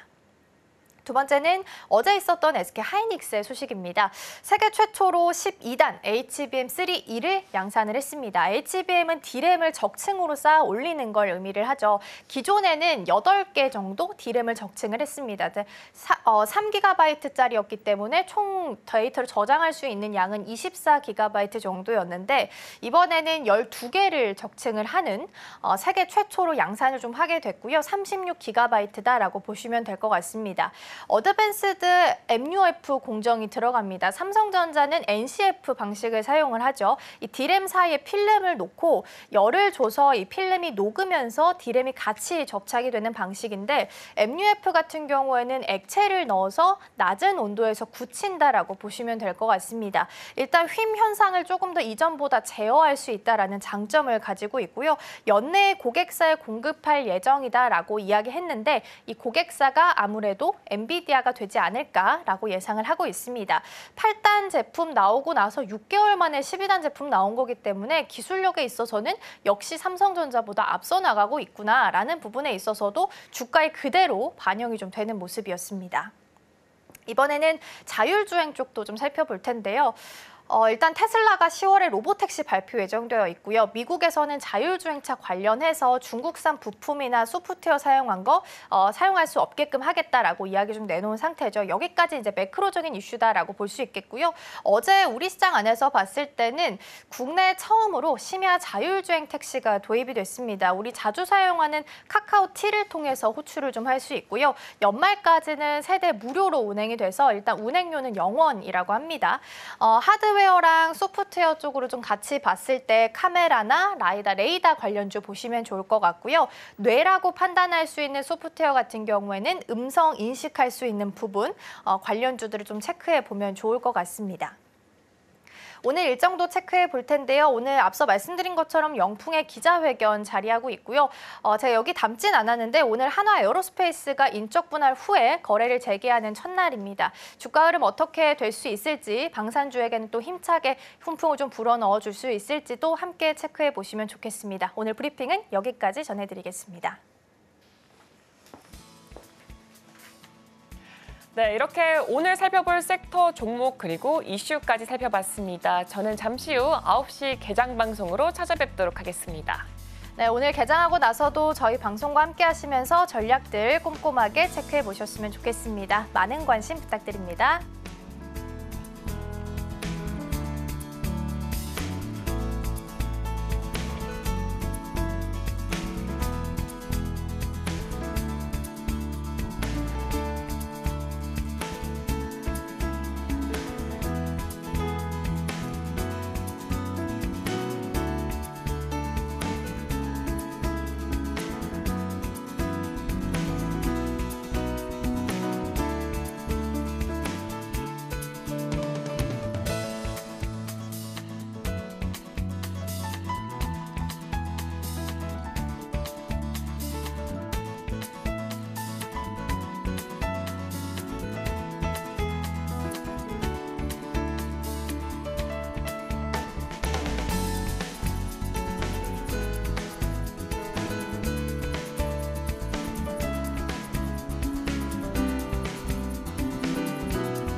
네, 계속해서 특별한 경제 정보, 톡톡한 경제 뉴스 만나보겠습니다. 이소연 앵커가 준비하고 있습니다. 네, 서울경제TV 톡톡한 경제 이소연입니다. 투자자들이 지금 가장 궁금해할 이슈를 찾아 그 내용에 대해 파고들어 볼 텐데요. 오늘 준비한 소식들 화면으로 바로 만나보시죠. 네, 다양한 키워드 가운데 오늘은 퀄컴 살펴보겠습니다. 최근 인텔 메가 기사와 함께 거론되고 있는 미국 반도체 기업이죠. 퀄컴이 인텔 인수를 추진 중인 것으로 알려진 가운데 퀄컴과 직접적인 관련이 있는 파운드리 그리고 모바일 애플리케이션 프로세서에 어떤 영향을 미칠지에 대한 여러 전망들이 나오고 있습니다. 우선 기업 소개부터 해볼까요? 퀄컴은 미국 캘리포니아주 샌디에이고에 본사를 둔 세계적인 반도체 및 통신 장비 제조 기업입니다. 퀄컴은 무선통신 기술과 관련된 연구 개발에 집중하며 블루투스, 와이파이 등 무선통신 분야 전방에 걸친 원천 기술 특허를 가지고 있고요. 또 스마트폰, 태블릿, 차량용 인포테인먼트 시스템 등 다양한 제품에 사용되는 칩셋을 제공하고 있습니다. 또한 회사는 3G, 4G LTE 그리고 5G와 같은 무선통신 기술의 개발과 표준화를 선도하고 있는 주요 기업 중 하나입니다. 주요 사업 분야를 짚어보시면요. 퀄컴은 다양한 사업 분야를 통해 전 세계 무선통신 산업을 리드하고 있습니다. 이 회사의 사업은 크게 3가지 분야로 나눌 수가 있겠고요. 첫 번째, QCT입니다. 퀄컴 CDMA 테크놀로지부터 살펴보겠습니다. QCT는 퀄컴의 가장 큰 사업 부문으로 모바일 기기를 위한 칩셋을 설계 및 제조하고 있습니다. 이 칩셋은 스마트폰과 태블릿, 차량용 인포테인먼트 시스템, IoT 기기 등에 널리 사용되고 있습니다. QCT 부문은 고성능 모바일 프로세서인 스냅드래곤 시리즈를 포함해 모바일 통신을 위한 모뎀, 그리고 와이파이 칩, 블루투스 칩 등 다양한 반도체 제품을 제공하고 있습니다. 이 칩셋들은 높은 처리 능력, 향상된 그래픽 성능, 저전력 소모 등을 특징적으로 하며 최신 무선통신 기술을 지원하고 AI나 로보틱스, AR, VR 등 유망 사업에 사용되고 있습니다. 이어서 QTL 부문 살펴보겠습니다. 퀄컴 테크놀로진 리센싱인데요.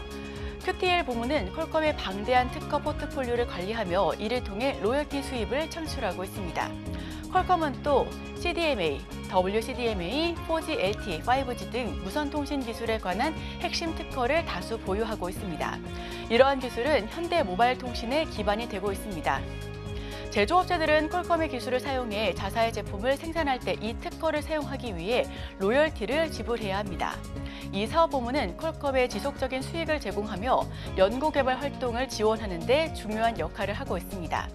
마지막으로 QSI입니다. 퀄컴 스트래티직 이니셔티브인데요. QSI 부문은 퀄컴의 벤처 캐피털 투자를 담당하며 신기술 및 신규 시장 개발에 중점을 두고 있습니다.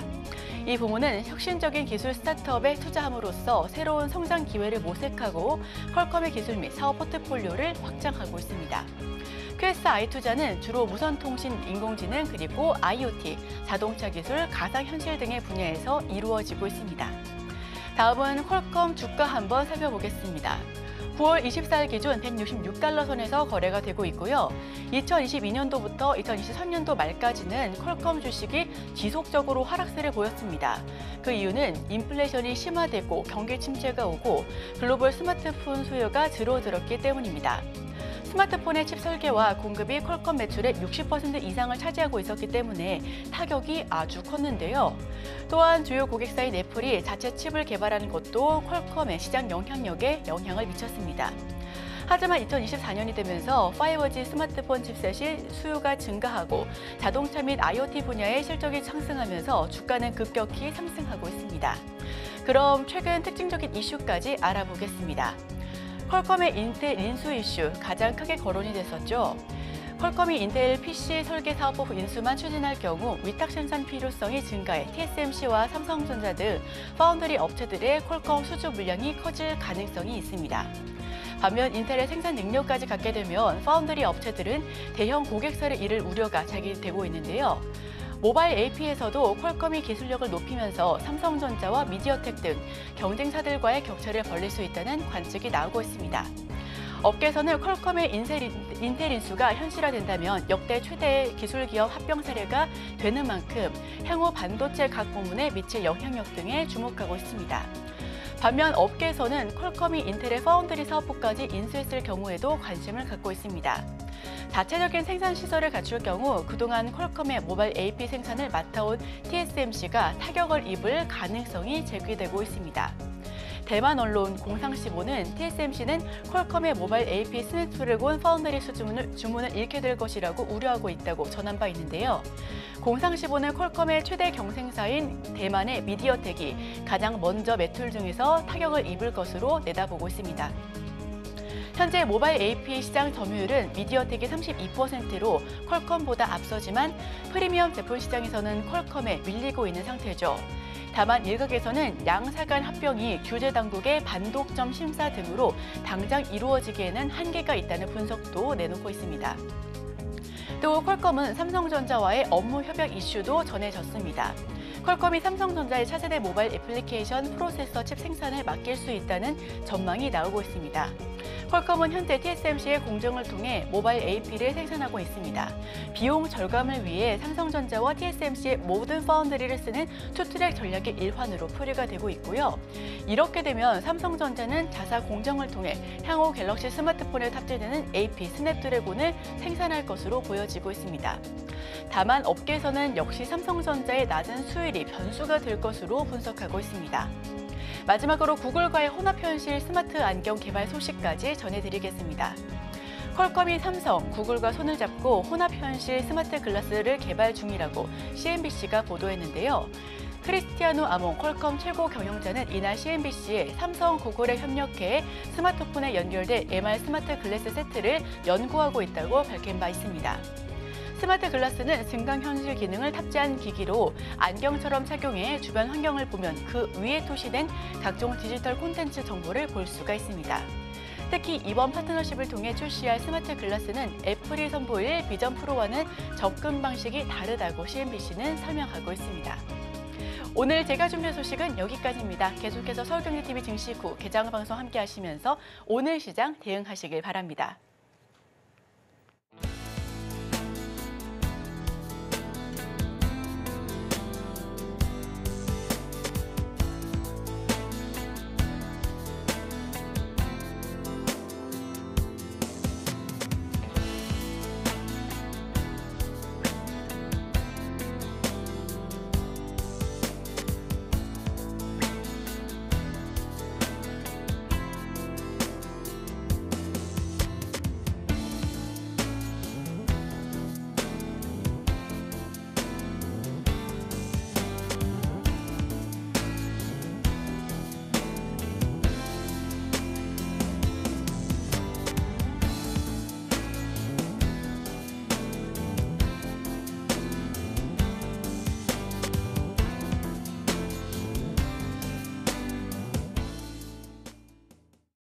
네, 계속해서 오늘 시장 대비해 보도록 하겠습니다. 오늘 도움 말씀에는 KM투자파트너스 김성훈 대표 자리해 주셨습니다. 대표님 어서 오세요. 네, 안녕하세요.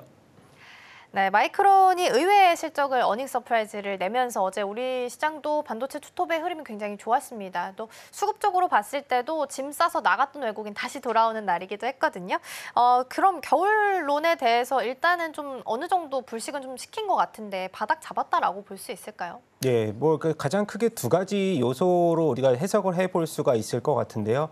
국내 시장에서 반도체 시장의 주가가 고점에서 조정폭을 받았던 이유가 사실 이제 이 공급 과잉에 대한 우려감, 실적에는 아무 훼손이 없었지만 이 미국 시장에서 이제 발휘된 공급 과잉에 대한 우려감이 실적으로서 마이크론하고 지금 최근에 엔비디아 실적도 서프라이즈를 기록을 하면서 사실상 이런 우려감이 종식이 되면서 그리고 이제 빅컷에 대한 긍정적인 이슈가 사실 일단 기술주에 대해서도 기초 체력을 키울 수 있는 그러한 한 가지 굿뉴스로 작용을 했기 때문에 국내 시장 같은 경우는 다음 주 삼성전자 잠정 실적 발표가 이제 있지만은 그러한 흐름들은 사실 컨센서스 정도만 저는 나온다고 하면은 SK 하이닉스 굵직한 이 빅뉴스들이 또 나올 것이기 때문에 저는 HBM에 대한 성장성은 의구심이 이제는 사라졌다. 그래서 저는 사실 외국인들이 연속성 있게 또 SK 하이닉스를 또 매수하는지를 오늘 한번 판단을 해보시고 또 이러한 혹시라도 반도체가 하루 만에 숨고르기가 이어진다면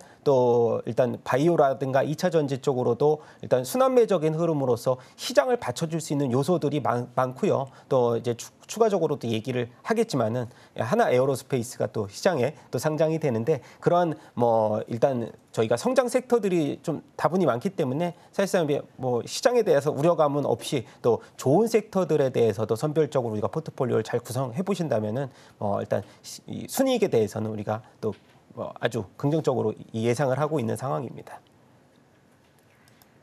네, 여전히 그래도 시장 안에 재료는 좀 많이 남아있는 상황입니다. 말씀해주신 것처럼 삼성전자 잠정 실적 발표가 예정이 되어 있습니다. 지금 기사 봤을 땐 10월 8일쯤으로 예상이 좀 되고 있는 상황인데 그럼 삼성전자랑 SK하이닉스 전략도 궁금해요. 일단 외국인은 어제도 일단 장 초반에 매수로 찍혔다가 장 중에 매도로 좀 전환하는 모습 보이기도 했거든요. 여전히 삼성전자랑 SK하이닉스에 대한 시선 좀 다른 것 같아요. 전략을 어떻게 세우면 좋을까요?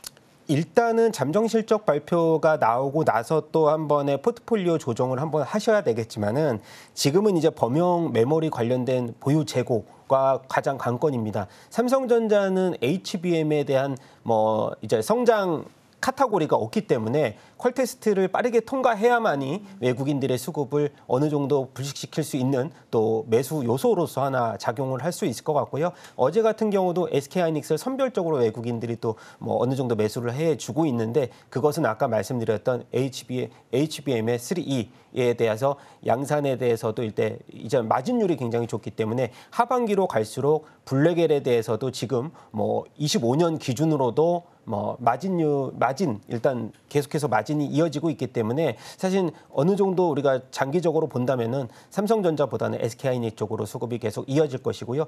이제 소재 장비 쪽으로도 어제 같은 경우에 테크윙이라든가 HBM과 관련된 밸류체인 업체들이 급등세를 보인 면도 그러한 이슈가 작용이 됐다고 저는 보여질 것 같습니다. 네, 잠정 실적 발표 이후에는 일단 포트 조정은 좀 필요해 보이고요. 어제는 삼성전자에 대해서 외국인이 장 초반에 매수로 찍혔다가 장 중에 매도로 좀 돌아섰기 때문에 이에 대한 고민도 좀 필요하지 않을까 싶습니다. 10월 이벤트 기다리는 것 중 하나가 또 어닝 시즌입니다. 대표님께서 보시는 좀 긍정적인 섹터가 있다면 어느 쪽이 좀 있으세요?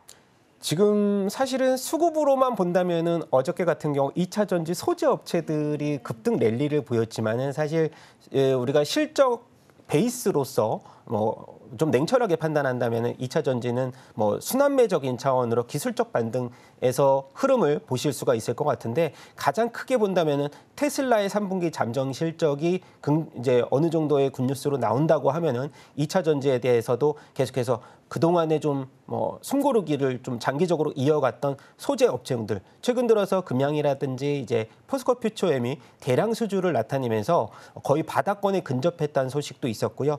저희가 이제 추가적으로 이제 2차 전지를 제외하고 바이오 업종을 추가적으로 이제 말씀을 해드려야 되는데 어저께 오보가 이제 우시엠텍 네, 우시엠텍이 이제 사실 이제 오보가 아닌 생물보안법의 법안에 대한 해석의 차이라고 이렇게 보여지면서 다시 한번 리커버리를 빠르게 실시를 해줬기 때문에 저는 일단 10월 달에 주인공 섹터의 주인공을 본다면 계속해서 바이오와 2차 전지 그리고 아까 말씀드렸던 방산 쪽 지정학적 리스크에 대해서도 방산 쪽에 추가 수주 가능성들이 좀 열려 있기 때문에 그런 쪽으로 추가적으로 전력기기도 한번 같이 보셔야 될 것 같고요.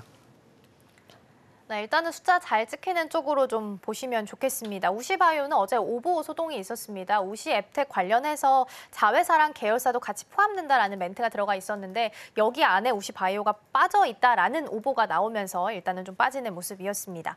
지정학적 리스크도 빼놓을 수가 없을 것 같아요. 전면전 이야기 계속 나오고 있는데 워낙 많이 봐서 그런지 매력도는 좀 떨어진 것 같거든요. 그래서 막 크게 움직임 보이진 않는데 해운주 같은 경우에는 일단 10월 1일에 항만 파업도 같이 일정이 예정되어 있어서 관련주 흐름을 좀 어떻게 좀 짜보면 좋을까요? 네, 지금 보면은 이제 국제항만 노동자 협회에서 미국하고 캐나다 쪽에 이제 파업이 실시가 되는데 이게 사실상 장기적 국면으로 이어질지가 여부가 가장 관건입니다. 50년 만에 파업이기 때문에 개인적으로 판단했을 때는 중장기적인 여파는 일정 부분 있다. 그렇게 된다고 하면은 운임 상승이라든가 물동량 증가. 최근에 이제 희망봉 우회해로 채택에 대해서도 운임료가 상승을 했는데 근데 이제 공급 과잉에 대한 우려감도 사실은 남아 있습니다. 일단 이 H&M 같은 경우도 사실 이런 컨테이너 지수와 연결고리가 굉장히 크기 때문에 최근 들어서 컨테이너 지수가 고점 대비해서 눌림목을 일정 부분 보여줬고요. 그리고 이제 이런 부분 우리가 우려했던 부분들 때문에 단기적으로 이제 비용이 증가됐다는 측면이 공급 과잉 이슈로서 해소가 된다면은 이제 실적 부분에 대해서 굉장히 변동성이 큰 쪽이 항만 쪽이기 때문에 저는 사실상 지금 H&M 이 18,730원인데 2만 원대가 근접을 하게 된다면 단기적인 차익 실현은 일정 부분 뭐 수치를 하고 다시 한번 흐름을 다시 한번 보시는 것이 중요하다. 일단 아까 말씀드렸던 미국의 항만 파업이 어느 정도 장기적인지 아니면 단기적으로 끝날지 여부도 집중적으로 우리가 관심 있게 지켜보시길 바라겠고요. 뭐 아까 말씀드렸듯이 지정학적 이슈에 따라서 우리가 매매를 한다면은 사실은 뭐 일단 직접적인 관련이 있는 방산 쪽을 저는 탑픽으로서 계속 말씀을 드려야 될 것 같습니다. 네, 일단 이 항만 파업과 관련해서는 이게 협상에 들어가서 좀 단기적으로 끝날지 혹은 좀 장기적으로 갈지 보셔야 될 것 같고요. 짧게 어제 OLED 쪽이 움직여서 미국 하원 쪽에서 이제 중국 디스플레이 제재를 촉구하면서 OLED 관련주가 관심을 좀 받았습니다. 근데 일단 여기 그 블랙리스트 안에 BOE랑 텐마가 좀 포함이 되어 있거든요. 우리 기업들이 수혜를 받을 수 있을지 궁금한데 대표님 짧게 좀 생각 좀 말씀 좀 부탁드릴게요. 네. 근데 이제 저는 이런 이슈가 굉장히 좋은 소식이라고 생각이 되는데도 불구하고 동시효과는 움직임이 별로 없습니다. 사실상 지금 뭐 LG 이노텍이라든가 우리가 LG 디스플레이 쪽도 보면은 디스플레이도 하반기에 턴어라운드의 가능성도 널려 있지만은 아이폰 16에 대한 이 실망감이 주가에 굉장히 크게 작용을 한 것 같고요. 그리고 최근 들어서 이제 IT 기술주들이 반등할 때 어제 같은 경우도 그렇게 움직임들이 별로 없었기 때문에 이러한 효과가 제가 예상보다 일단 OLED의 업황 개선에 대한 예상보다 좀 크지는 않을 것이다 그렇게 생각이 되고 있는 상황입니다.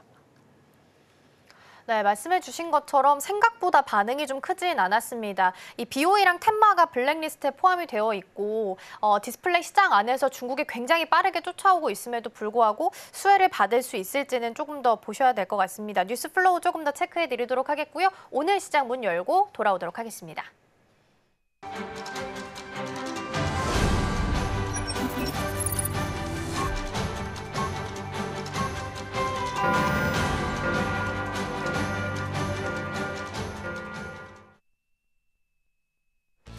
네, 9월 27일 금요일 문을 힘차게 열었습니다. 반도체의 겨울은 아직 오지 않았다라는 것을 여실히 보여준 게 바로 어제 우리 시장이 아니었나 싶습니다. 그 주인공이 삼성전자 그리고 SK하이닉스의 급등세가 바로 주인공인데요. 그 원인이 바로 마이크론의 정말 좋은 실적 발표였습니다. 그로 인해서 삼성전자 4% 그리고 SK하이닉스도 9% 넘게 또 뛰어오르는 모습 보여줬습니다. 그럼 오늘 우리 시장은 또 어떻게 반응할지 지금 바로 열어보겠습니다. 네, 오늘 양시장 같은 경우에는 조금은 다른 모양새를 보여주고 있습니다. 코스피 같은 경우에는 상승불을 켜냈지만 코스닥 같은 경우에는 하락불을 켜냈습니다. 간밤에 미증시 3대 지수가 모두 다 상승세를 보여줬지만 그 영향이 지금 우리 시장에는 크게 적용되지 않은 것으로 보여지고 있습니다. 현재 코스피 같은 경우에는 0.11% 상승하면서 그래도 계속해서 2670선대에 유지하고 있고요. 코스닥 같은 경우에는 0.19% 상승하면서 780선을 향해서 달려가던 모습을 약간은 주춤하는 모습을 나타내고 있습니다. 그렇다면 시가총액 상위 종목들의 흐름 어떨지 지금 바로 확인해 보겠습니다. 어제 우리 시장에서는 엔솔을 제외하고는 모두 다 상승하면서 마감을 했는데 오늘 같은 경우에는 지금 눈에 띄는 게 SK하이닉스만 조금 상승세가 크게 보여지고 있습니다. 일단 SK하이닉스 같은 경우에는 이 정말 세계 최초로 12단 HBM3E에 대해서 연구개발 완료했다라는 소식이 들려왔습니다. 그로 인해서 지금 이렇게 강한 2.1% 급등세를 보여주고 있지만 어제 마이크론도 굉장히 좋은 주가 흐름 보여줬고 또 엔비디아뿐만 아니라 미증시에서 반도체 주가 흐름 굉장히 잘 나왔지만 삼성전자는 그 흐름 이어가지 못하는 모습 보여주고 있습니다. 현재 보합권에서 거래가 진행되고 있습니다. 그리고 LG 엔솔 같은 경우에는 지금 0.6%로 하락폭 그리고 있고요. 삼성 바이오로직스는 0.76%로 조금 더 하락폭 크게 그리고 있습니다. 그리고 현대차는 1.35% 하락하면서 지금 시가총액 1위부터 5위 기업 안에서는 가장 크게 낙폭을 형성하고 있습니다. 일단 증권가에서는 매력적인 밸류에이션을 가지고 있다라고 정말 좋은 말을 했지만 그 영향이 지금 주가에는 오롯이 반영되지 않은 모습을 보여주고 있습니다. 이어서 코스닥 시가총액 상위 종목들도 한번 만나보겠습니다. 코스닥 시가총액 상위 종목들은 현재 모두 다 파란불을 켜내고 있습니다. 이 간밤에 테슬라가 조금 주가가 빠지는 모습을 보여주기도 했는데 혹시 그 영향 때문일까요? 오늘 에코프로비엠 에코프로는 지금 나란히 하락 출발하고 있습니다. 그리고 알테오젠도 1.32% 현재 하락폭 그리고 있고요. HLB 같은 경우에는 어제 약보합권에서 장을 마감했는데 어제 그 흐름을 조금 이어가는 모습 보여주고 있습니다. 1.47%로 현재 지금 1위부터 5위 기업 중에서는 낙폭이 꽤나 크게 보여지고 있습니다. 그리고 엔캠도 0.73% 하락 출발하고 있습니다. 그렇다면 과연 지금 우리 시장에서 종목들의 흐름은 어떨지 지금 바로 확인해 보도록 하겠습니다. 네, 일단 전반적으로 상승하는 종목과 하락하는 종목의 수가 어느 정도 비슷하게 위치해 있는 것으로 보여지고 있습니다. 그럼 가장 먼저 전자기술 파트부터 확인해 보도록 하겠습니다. 일단 삼성전자 앞서 살펴봤듯이 계속해서 낙폭은 그려내고 있습니다. 0.62% 하락하면서 현재 64,400원 선에서 거래가 진행되고 있습니다. 그렇다면 다음 종목들의 흐름 어떨지 여기도 확인해 보자면 SK하이닉스 같은 경우에는 2.6%, 삼성전자와는 다른 흐름을 보여주고 있습니다. 이 12단 HBM3E의 영향이 아무래도 크게 작용되고 있는 것으로 보여지고 있습니다. 그리고 하나솔루션 같은 경우에도 현재 5% 굉장히 큰 폭으로 올라오고 있습니다. 지금 이 섹터 내에서는 가장 큰 상승세가 보여지고 있습니다. 그리고 LG 디스플레이 같은 경우에는 현재 0.85% 하락하고 있는데 일단은 미국 하원에서 중국의 디스플레이를 제재한다라는 소식이 있었지만 그 영향 지금 받아내지는 못하고 있는 것으로 보여지고 있고요. 그리고 LCD를 생산하는 광저우 공장을 이 중국의 CSOT에 매각한다라는 소식까지 현재 들려왔으니까 오늘 주가 흐름에 한번 주목해 보시면 좋을 것 같습니다. 그리고 YC 같은 경우는 2.87% 현재 떨어지면서 거래가 진행되고 있고요. 한화시스템은 반면에 0.76% 올라오는 모습을 보여주고 있습니다. 아무래도 이쪽 섹터 내에서는 좀 하락하는 종목이 우세한 것으로 보여지고 있습니다. 그럼 이어서 다음 섹터도 열어보도록 하겠습니다. 다음 섹터는 금융 쪽을 확인해 보도록 하겠습니다. 어제 우리 시장에서 금융 굉장히 흐름이 좋았습니다. 근데 오늘 시장에서도 몇몇 종목을 제외하고는 모두 다 지금 상승폭을 그려내고 있습니다. 그동안에 아무래도 주가가 너무 많이 빠지지 않았나라는 기대감에 아무래도 저가 매수세라는 투자자들이 많이 보였다라는 증권가의 평가가 있었습니다. 대장주로 꼽히고 있는 KB금융지주 현재 2.59% 올라오고 있고요. 신한금융지주 같은 경우도 0.35% 현재 상승 출발하고 있습니다. 그리고 우리금융지주 같은 경우에는 0.5%로 조금 반대되는 모습을 보여주고 있어서 지주사 안에서도 조금 다른 흐름을 나타내고 있습니다. 그리고 하나생명보험 같은 경우는 0.69% 올라오고 있습니다. 하나금융지주도 0.66% 올라오고 있네요. 반면에 지금 낙폭을 보이는 종목들도 꽤나 있는 만큼 오늘 시장 안에서도 어느 정도 혼조세가 연출되지 않을까라는 우려감이 들고 있습니다. 그럼 다음 섹터도 한번 열어보도록 하겠습니다. 다음 섹터는 지금 의료기술 쪽으로 한번 열어보도록 하겠습니다. 이쪽 섹터 안에서는 아무래도 하락하는 종목의 수가 조금 더 많이 보여지고 있습니다. 이 미국의 생물보안법에서 우시바이오텍에 대해서 조금의 이 오보 이슈가 한번 있었는데도 불구하고 그 소식이 조금 주가로는 받아내지 못하는 모습을 보여주고 있습니다. 가장 먼저 유한양행 어제도 상승폭 켜내면서 마무리를 했습니다. 계속해서 좋은 흐름을 보여주고 있고요. 오늘 같은 경우는 보합권에서 거래가 진행되고 있습니다. 다른 종목들도 한번 살펴보자면 바이넥스 같은 경우는 1.19% 현재 하락 출발하고 있고요. 펩트론, HLB도 마찬가지로 현재는 하락불을 켜내고 있습니다. 보령은 반면에 0.9% 크게 올라오고 있고 파마리서치 0.3%, 클래시스 0.7% 모두 상승세를 보이지만 그 외의 종목들은 보합 혹은 지금 낙폭을 조금 더 크게 그려내고 있는 모습을 나타내고 있습니다. 그렇다면 다음 섹터도 한번 열어보도록 하겠습니다. 네, 다음 섹터는 이송 배달 쪽으로 한번 열어보도록 하겠습니다. 가장 먼저 눈에 띄는 게 바로 대한항공입니다. 대한항공 현재 1.7% 올라오면서 23,000원 선에서 거래가 진행되고 있습니다. 하지만 지금 펜오션 같은 경우에는 0.13% 떨어지면서 거래가 진행되고 있고요. HMM도 0.75% 떨어지고 있습니다.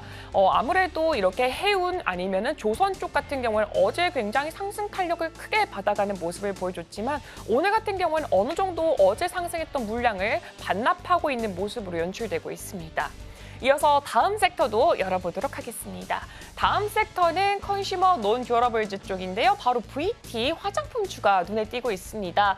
이 중국의 경기 부양책에 대한 기대감이 화장품주가 굉장히 잘 받아낸 게 바로 어제장이었습니다. 그걸 이어가는 게 바로 VT 그리고 코스맥스가 보여지고 있습니다. VT는 현재 3.5%로 올라오고 있는데 코스맥스 같은 경우는 7.39%로 조금 더 큰 폭의 상승세를 그려내고 있습니다. 다음 종목들도 한번 체크해보시면 아모레퍼시픽도 굉장히 좋은 흐름 보여주고 있네요. 현재 4% 껑충 뛰어 올라왔습니다. 한국콜마도 3%, FNF도 마찬가지로 경기부양책에 대해서 수혜를 입어가는 종목 중에 하나로 꼽혔습니다. 현재 3% 올라오고 있습니다. 그리고 과자도 보입니다. 오리온 현재 1.7% 올라오고 있습니다.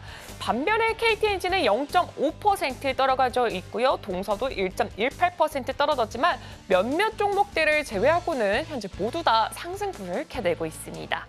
다음 섹터도 한번 열어보도록 하겠습니다.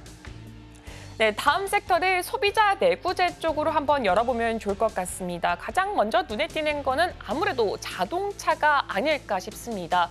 증권가에서는 자동차에 대해서 밸류가 굉장히 매력적인 구간에 위치해 있다라고는 했지만 그 증권가의 좋은 소식 같은 경우에는 주가에는 좀 반영이 되지 않았습니다. 기아는 0.67%, 현대차는 1.74% 나날이 하락폭을 현재 그려내고 있고요. 대우건설도 지금 0.76% 하락세를 좀 보여주고 있습니다. GS건설도 떨어지는 걸 봐서는 오늘 우리 시장 안에서 건설주의 흐름 자체는 현재 시작은 지금 하락부를 모두 nak히고 있습니다. 현대건설도 0.8% 떨어지고 있습니다. 반면에 LG전자, 경동나비엔 같은 경우는 지금 상승부를 켜냈고요. 경동나비엔은 그 상승폭이 조금 더 큽니다. 4.36% 올라오고 있습니다. 그리고 한국타이어앤테크놀로지 같은 경우에도 현재 지금 0.12% 상승하고 있고요. 국제자동차연맹의 최고 등급 3스타 환경인증을 취득했다라는 소식이 조금은 지금 주가에 반영이 되는 모습이 보여지고 있습니다. 다음 섹터도 이어서 열어보도록 하겠습니다. 다음 섹터 같은 경우에는 지금 이렇게 유틸리티 쪽으로 확인해보면 좋을 것 같습니다. 두 종목 확인되고 있습니다. 한국전력공사 그리고 한국가스공사입니다. 가장 먼저 한국가스공사에 대해서 이슈가 있어서 말씀해드리겠습니다. 우선 우수선화 주기업에 인증했는데 여기서 최고 등급을 부여받았다라는 소식이 들려왔지만 주가에는 반영이 되지 않고 있는 모습이 보여지고 있고요. 한국전력공사 같은 경우에는 밀양의 아시아 최대 규모로 이렇게 개통 안정화용 ESS가 이제 준공이 된다라는 소식이 있었지만은 이 소식이 주가의 상승 탄력에는 전혀 영향이 끼치지 않은 것으로 보여지고 있습니다. 그럼 이어서 마지막 섹터도 한번 열어보도록 하겠습니다. 마지막 섹터는 프로세스 산업 쪽으로 한번 확인해 보도록 하겠습니다. 가장 먼저 눈에 띄는 건 금양입니다. 금양 같은 경우에는 2.8% 그동안의 상승폭을 조금 차례차례 반납하는 모습을 나타내고 있습니다. 반면에 에코프로 머티 같은 경우는 0.7% 상승폭을 켜내고 있고요. 에코프로는 0.76%. 지금 같은 그룹주 안에서도 희비든 조금 엇갈리는 모습 보여주고 있습니다. 포스코퓨처엠 1.19% 떨어지고 있고요. SKC 같은 경우는 해외 투자사 분쟁 승소 소식이 들려왔습니다. 현재 0.27% 상승 출발하고 있습니다. 나머지는 대부분 하락하는 종목들이 조금 더 우세한 것으로 보여지고 있습니다. 지금까지 우리 시장에서 움직이는 종목들 체크해봤습니다. 네, 계속해서 개장 분위기 살펴보겠습니다. 다행히 반도체 투톱은 여전히 플러스권 머물고 있고요. SK 하이닉스는 3%대 강세 보이면서 어느덧 18만 6,700원, 그러니까 전고점 부근이었던 19만 원대까지 좀 바짝 추격해서 다가오는 모습 보이고 있습니다. 앞서서 대표님께서 말씀해 주신 것처럼 한화 에어로스페이스가 인적 분할 후에 오늘 거래가 재개되는 첫날입니다. 에어로스페이스는 지금 종속회사로 남아있게 되고요. 한화 인더스트리얼 솔루션즈는 반도체 제조회사인데 신설로 설립이 된다라고 보시면 될 것 같습니다. 대표님, 한화 에어로스페이스 거래 재개가 됐습니다. 지금 보니까 한 5% 상승분을 반납했네요. 2%대까지 떨어져 있고요. 한화 인더스트리얼 솔루션즈는 24%대까지 상승불 켜고 있습니다. 조금 더 강세가 인더스트리얼 쪽에, 반도체 쪽에 좀 붙어있는 이유가 일단 궁금하고요. 방산주는 사실 이미 숫자는 다 찍혀 있는 상황이잖아요. 그러면 새롭게 또 주인공으로 이번을 계기로 해서 또 부각받을 수 있을까요? 사실 이제 두 가지 중에서 조금 더 몸집도 가벼운 쪽이 반도체에 이제 상장한 하나 이제 인더스트리얼 솔루션즈가 되겠고, 사실 기대감이 조금 작용을 한 것 같지, 사실 이제 장기적으로 본다면은 가치를 논했을 때는 하나 에어로스페이스의 주가 상승률을 좀 더 점수를 더 주고 싶은 상황이고요. 하나 에어로스페이스가 한 달 동안 쉰 만큼 상승불을 좀 켜고 있는 상황인데, 일단 증권가에서는 목표가를 뭐 36만 원 이상으로 계속해서 몰려잡고 있는 상황인데, 그런 이제 뭐 동기부여라고 하자면은 최근에 K9 자주포 루마니아와의 계약 체결이 이제 추가적으로 이어진다는 소식도 있었고요. 이제 3, 4분기 같은 경우에 폴란드에 또 이제 K9 방산포 수출이 계속해서 예정이 되어 있기 때문에 내수보다는 해외 수출 물량의 증가폭에 좀 더 초점을 맞춘다면 하나 에어로스페이스가 지금 가격대에서는 결코 이제 뭐 비싸다라고 볼 필요는 없을 것 같아요. 그래서 26년 동안의 방산주 이제 멀티플을 저희가 계산을 해봤는데, 전반적으로 봐도 20배 이하로서 사실상 고평가되기는 좀 어렵다. 왜냐하면 원체 성장성에 대한 점수를 좀 더 줘야 되는 상황이고, 사실 아까도 말씀드렸던 것이 뭐냐면은 전쟁이 종결이 되더라도 저 같은 경우도 좀 평화주의자면서 왜 평화주의자가 더 이 방산 쪽으로 집중을 해야 되면 제 몸을 더 지켜야 된다는 생각을 더 많이 갖고 있거든요. 네, 그래서 저는 전쟁이 이제 종결이 된다고 한들 방산주에 대한 시장의 포커스는 조금 더 뚜렷하게 좀 강화되지 않을까, 전 그렇게 생각이 되고 있습니다. 사실 K방산에 대한 효과는 글로벌적으로 지속적으로 우리가 단기간으로 멈출 것이 아니고 장기적인 스탠스로 봐야 된다는 생각을 갖고 있고요. 오늘 같은 경우는 뭐 사실 수급적인 요소로 봤을 때 하나 에어로스페이스로 좀 수급이 몰려 있다고 하면은 조금 더 뭐 상승폭이 조금 더 뭐 숨고르기 기간을 갖고 있는 지금 LIG 넥스원도 이라크 쪽의 천궁2 3조 원 규모가 일단 계약 체결했다는 소식이 나왔기 때문에 전반적인 흐름 계속해서 살펴보시기 바라겠습니다. 네, 아침에 개장하고 나서 한 5%대까지 좀 제가 숫자를 봤었는데 지금은 3%대까지 일단 상승분을 조금은 반납을 했습니다. 경기 부양책 중국이 이제 통화 부양책에 이어서 재정 부양책까지 같이 내놓게 되면서 어제 미국 시장 안에서도 비철금속 관련해서 리튬 관련해서 앨범알도 좋았고, 구리 관련해서 프리포트 맥무란도 굉장히 강세를 좀 보이면서 마무리했습니다. 그리고 10월 1일부터 7일까지가 중국에 있어서 또 국경절이라서 여행 관련해서 카지노 면세까지도 오늘 좀 강세를 보이면서 가고 있는 것으로 확인이 좀 되고 있습니다. 그럼 대표님, 이제 중국 경기 부양책 또 나왔잖아요. 여행, 카지노 뭐 오늘 잘 가고 있고 비철금속도 나쁘지 않거든요. 새로운 모멘텀이 충분히 좀 되어줄 수 있을까요? 일단은 어제 보니까 엔터주들도 한번 상승을 했다가 근데 좀 이런 연속성이 조금은 떨어지는 모습이고, 사실상 이제 중국의 경기 부양책에 대한 국내와의 밀접한 관계도도 그렇고요.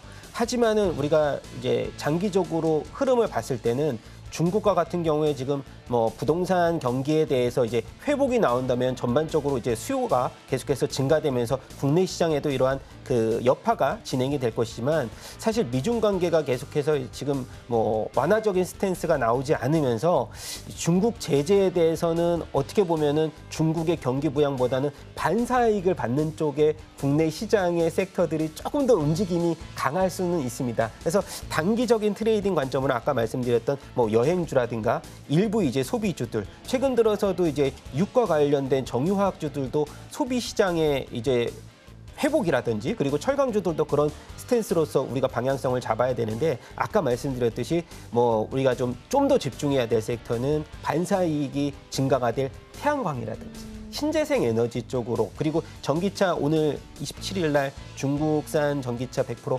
관세가 이제 발표가 되기 때문에 관련주들의 흐름을 계속해서 좀 더 주목을 해보시는 것이 좋을 것 같고요. 또 마지막으로는 다음 주에 있을 테슬라 10월 2일 날 또 인도량 3분기 인도량 발표도 중요하게 작용을 할 것 같습니다. 네, 일단 3분기 인도량 테슬라 같은 경우는 일단 계속 상향 조정되고 있어서 뚜껑 열어봐야겠지만 조금 더 반사 수혜를 받을 수 있는 쪽으로 집중해 보셔도 좋을 것 같습니다. 뭐 여행이나 소비주는 단기 트레이딩 관점 유효하다라는 조언 남겨주셨습니다. 오늘 도움 말씀은 여기까지 듣도록 하겠습니다. 대표님 고맙습니다. 감사합니다.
따라가 말아 시작해 보도록 하겠습니다. 오늘 도움 말씀에는 기업공시연구소 변영인 대표 자리해 주셨습니다. 대표님 어서 오세요. 네, 반갑습니다. 네, 오늘 우리 시장 먼저 좀 점검을 해볼 텐데 양시장 뭐 계속 보합 수준에서 오르락 내리락 하고 있네요. 일단 지금은 플러스권으로 좀 찍혀 있는데 외국인이 코스피 시장 안에서 일단 매수 우위를 보이는 것으로 확인되고 있긴 하거든요. 네. 여기서 좀 유의미를 찾아봐도 될지 전반적인 분위기 좀 어떻게 보고 계실까요? 전 거래를 좀 기점으로 보면 주도주인 반도체 섹터의 수급이 다시 좀 살아났던 부분들이 오늘까지 긍정적인 좀 지표를 좀 이끌지 않았나. 물론 이제 개별 종목들의 이제 외인 수급이 좀 달라지는 영향들 좀 있는데 전체 수급을 보면 어제를 기점으로 보면 오늘도 그래도 비교적 좀 양호한 현선물 시장에서에 대한 이 코스피 순매수 흐름들이 좀 나오고 있는 흐름들은 좀 긍정적이다라고 좀 말씀드리고 싶은데 글로벌 기조를 보면 지금 미국의 경우에는 오히려 주가가 사상 최고가 경신을 조금 더 경신하는 그래서 여기서 조금 더 연말까지의 랠리 가능성들이 좀 더 커지는 그런 흐름들을 좀 보여주고 있고 일본의 경우에도 국내 증시에 비해서는 지난 팽스텔 장세 이후에 오히려 수급이나 이런 것들은 굉장히 좀 양호한 흐름들로 좀 이어졌고 국내 증시에 관련된 디스카운트 요인들이 더 크게 작용하고 있기 때문에 한간에서는 다 좋아졌는데 금투세 이슈가 결국에는 어떤 투심의 어떤 방향성을 정하지 못하고 있다라는 어떤 우려감들이 계속해서 또 나오고 있는 부분. 그리고 여기 더해서는 뭐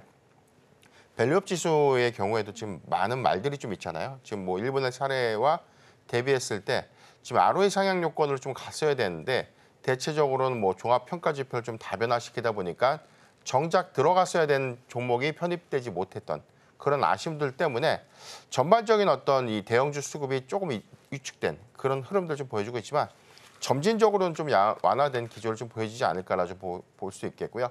더해서는 이제 금리 인하의 효과가 단기간에 증시 유입 효과로 좀 나타내지는 부분은 아니지만 환율의 점진적인 하락 그리고 우호 자산의 선호 심리가 계속해서 좀 증가되는 요인들을 고려해 봤을 때는 증시 환경은 굉장히 좀 긍정적일 수 있다. 뭐 특히나 중국의 경기 부양책도 좀 가속화된다면 여기에 더해서는 뭐 수급 요건의 관점에서는 그래도 조금 기대 요인들이 좀 남아 있다.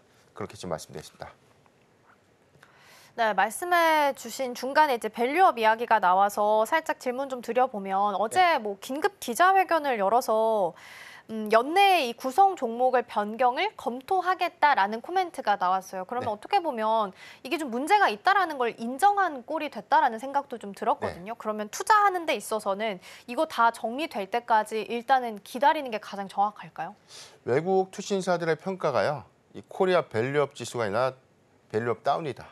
그러니까 이게 좀 악평을 좀 했던 부분들을 우리가 좀 상기를 좀 해야 될 것 같은데 해당되는 여건이 일본이 옳다 이런 것들은 좀 아니지만 일본의 경우에는 철저하게 ROE, 그러니까 수익지표 부분을 상향으로 해서 거기부터 1위부터 150위까지 순위를 좀 매기다 보니까 시가총액 1위 뭐 도요타 자동차가 편입되지 못했던 그런 부분들이 좀 있었어요. 근데 우리가 이번에 코리아 밸류업 지수 100지수에 대한 편입 종목들 보면 최근 기점에서 보면 매출액이 계속해서 감소가 되고 있거나 수익 지표가 악화됐던 그런 종목들도 편입이 좀 되고 있고 오히려 주주환원 정책에 관련된 총 주주 환원율이 상향되거나 오히려 배당 성향이 좀 증가했던 기업들의 경우에는 오히려 빠지는 좀 다소 좀 우리가 이해할 수 없는 그런 종목들이 많이 보였다는 말이죠. 그렇기 때문에 제도 개선은 좀 이루어져야 될 것 같고 이 밸류업의 취지가 전반적인 골고루 모든 종목들에 대해서 뭐 주주환원 정책에 관련된 유도다 이 부분인데 가장 중요한 부분은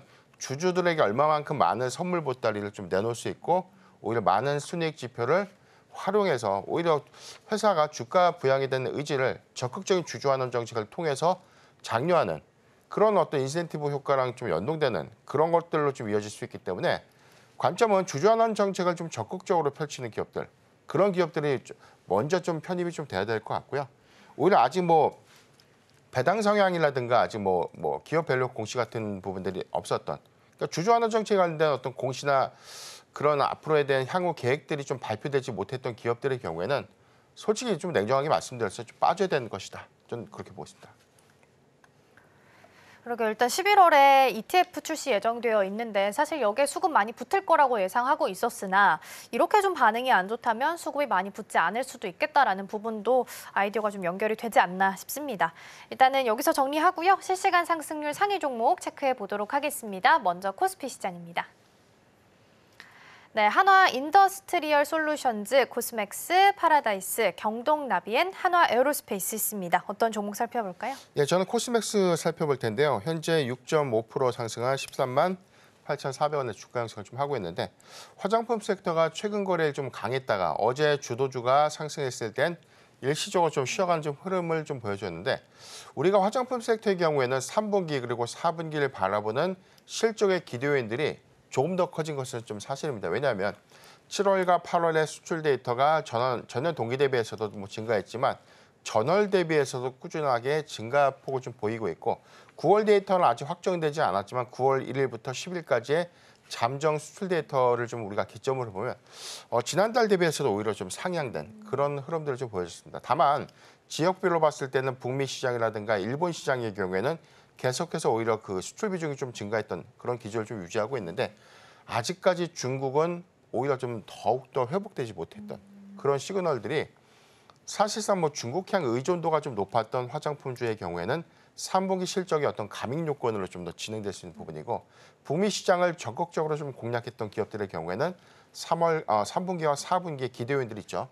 쇼핑데이가 좀 있는데 뭐 아마존 프라임데이 뭐 내지는 뭐 중국의 광군제, 그다음에 블랙 프라이데이. 그래서 3분기와 4분기에 우리가 좀 집중될 수 있는 어떤 실적의 기대치들이 굉장히 높아질 수 있는 부분이요.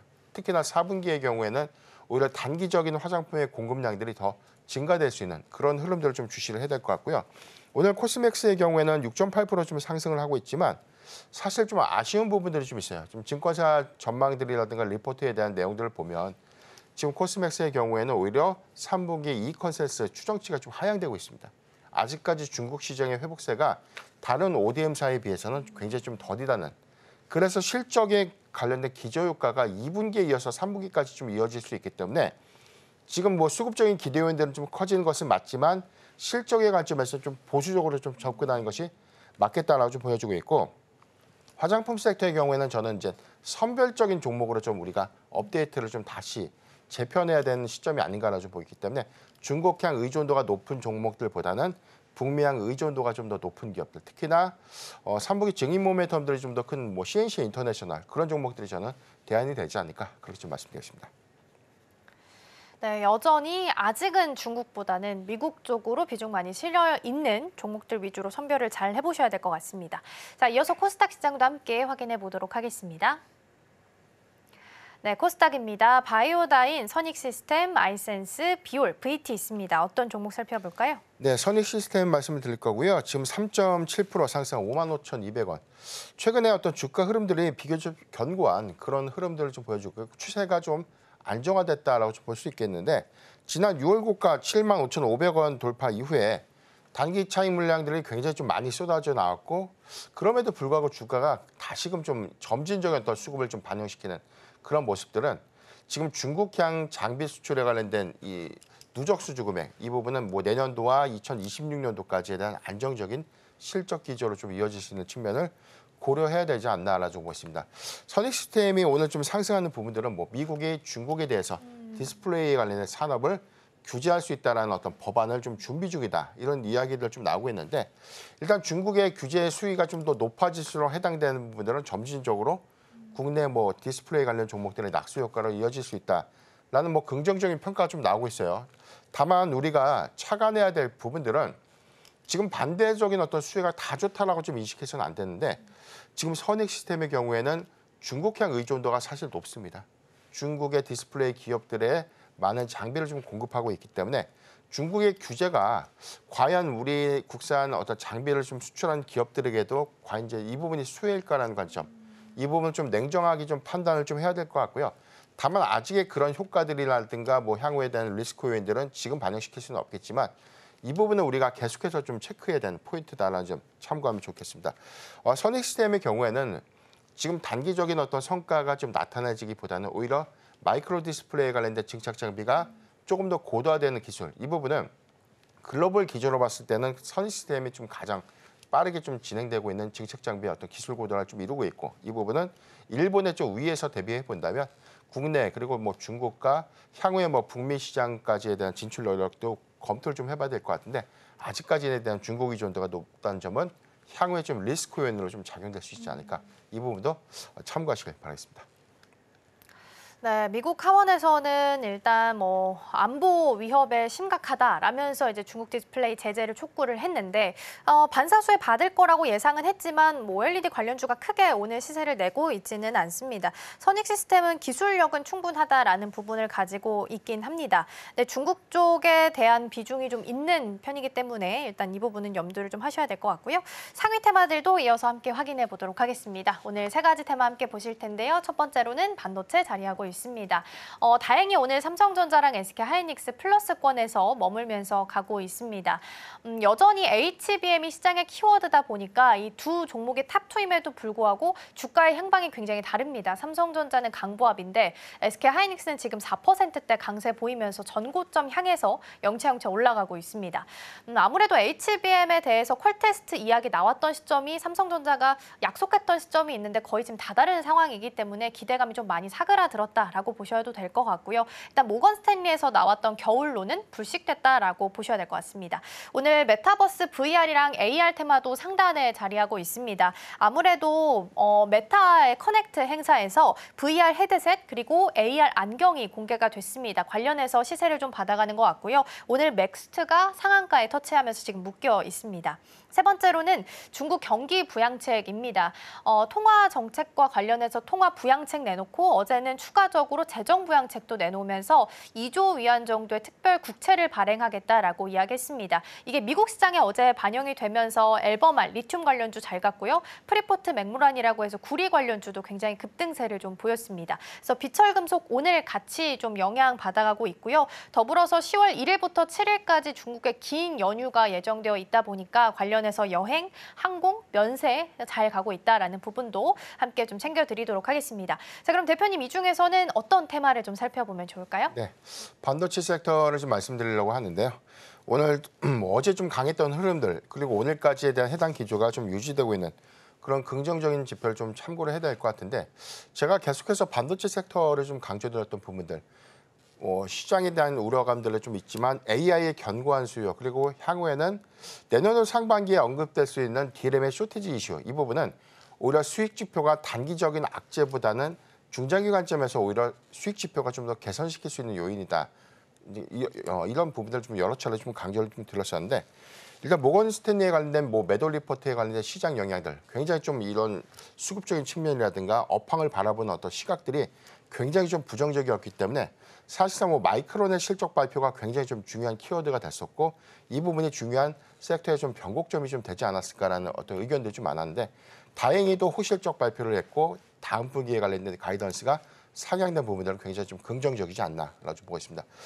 그동안 지금 이 마이크론의 이 실적 발표를 보면 최근에 두 개 분기에 대한 상황들을 봤을 때는 두 개 분기가 실적 기조에서는 호실적을 좀 보였는데, 다만 그 다음 분기에 관련된 가이던스가 계속해서 좀 보수적으로 제시가 됐던 그런 아쉬움들이 좀 있었고, 이번에 다음 분기에 관련된 이 가이던스도 다만 좀 부정적이지 않겠는가, 그런 시장의 우려가 굉장히 좀 컸었는데, 이런 어떤 월가의 어떤 전망치를 크게 좀 상회했던 가이던스가 좀 제시됐다는 것은 4분기 그리고 내년도 상반기에 관련된 오히려 자신감을 표출했다는 관점에서 오히려 메모리 반도체 빅트윈 삼성전자나 SK하이닉스 두 개 회사에 관련된 실적 기대치도 다시금 조금 더 완화된 시각으로 좀 바라볼 수 있는 그런 부분들이 어제와 오늘의 수급 상승으로 좀 이어지지 않나라고 보고 있기 때문에, 저는 현재 구간에서는 사실상 좀 상대적으로 좀 덜 올랐던 그런 종목들에 대해서 좀 더 집중해 볼 필요가 있다고 좀 볼 수 있고요.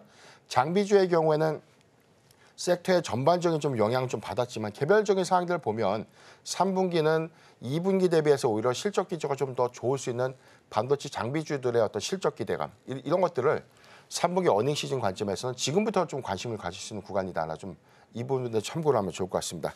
전체적인 어떤 사항들 보면 10월 8일 삼성전자의 3분기 잠정 실적 발표를 좀 앞두고 있기 때문에 이 부분도 중요한 어떤 변곡점이 좀 되겠지만, 시장에서 우려했던 수치보다 조금 더 상향된 영업이익을 좀 보여준다면 오히려 그런 기대 요인들이 4분기의 기대감으로 다시 바뀔 수 있기 때문에 오히려 수급을 좀 더 강하게 끌어올릴 수 있는 원동력이 좀 되지 않을까라고 보고 있고, SK하이닉스와 삼성전자의 어떤 수급이 좀 달라지고 있는 흐름들을 보면 SK하이닉스의 경우에는 오히려 고대역 반도체 부분에 관련된 시장 선점을 오히려 더 강화하는 그런 흐름들이 있기 때문에 반도체 빅2 안에서에 대한 수급도 SK하이닉스가 오히려 좀 더 우위를 좀 보이고 있는 것이 아닌가, 그렇게 좀 판단해봤습니다.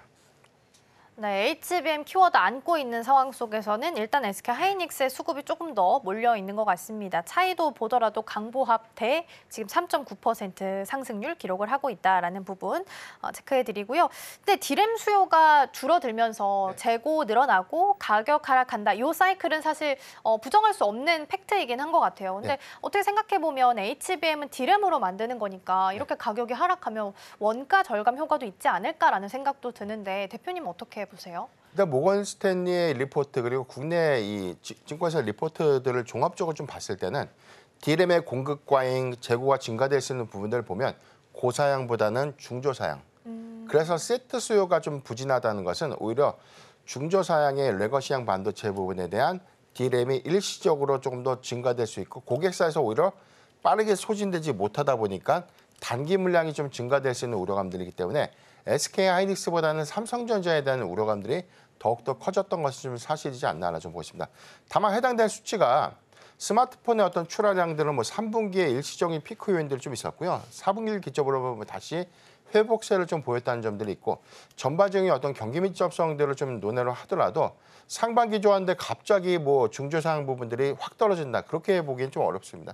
다만 우리가 기대했던 3분기의 실적 기대치보다 좀 많이 하향됐던 측면들이 있기 때문에 이 부분은 저는 실적 발표에 대한 확인은 좀 필요하다고 보고 있고요. 여기다 해서 고사양, DDR5라든가 여기에 관련된 그다음에 HBM에 들어가고 있는 디램의 공급량들은 계속해서 증가될 수 있고, 오히려 수요가 계속해서 좀 확대된 부분은 공급자 부족 원칙, 여기서는 고사양 부분으로서 디램이 많이 공급 유입이 된다면 오히려 4분기부터는 디램이 부족해질 수 있다. 그러니까 고사양 부분에 들어가는 디램의 어떤 공급 부족 사태가 오히려 가격 상승 요인으로 어떤 증가된 요인들은 중저사양의 어떤 실적을 상쇄시킬 수 있지 않을까, 저는 그렇게 좀 판단해 보겠습니다. 네, 일단은 10월 8일 정도 예정되어 있는 잠정 실적, 삼성전자의 잠정 실적까지는 일단은 좀 체크해 보셔야 될 것 같고요. 오히려 고사양이 중사양에 대해서는 실적 부분에 있어서 상쇄를 시킬 수도 있겠다라는 부분도 팁으로 좀 주셨습니다. 오늘 대표님 도움 말씀은 여기까지 듣도록 하겠습니다. 오늘 말씀 고맙습니다.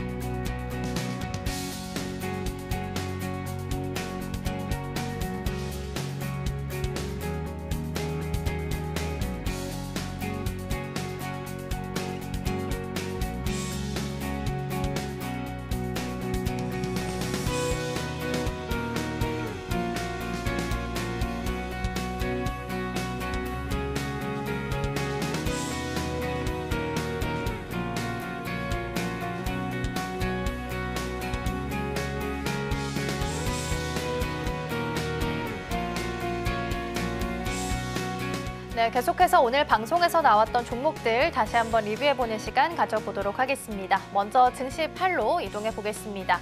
오민 전문가님의 탑픽 종목 모코 MC스 보겠습니다. 클라우드 보안 관련주다라고 보시면 될 것 같고요. 클라우드를 통해서 이 기업들이 가지고 있는 문서들을 안전하게 저장해주는 시스템을 제공을 하고 있습니다. 고객사로 현대차, 포스코, 신한생명 등을 좀 탄탄하게 두고 있는 기업이다라고 보셔도 좋을 것 같은데요.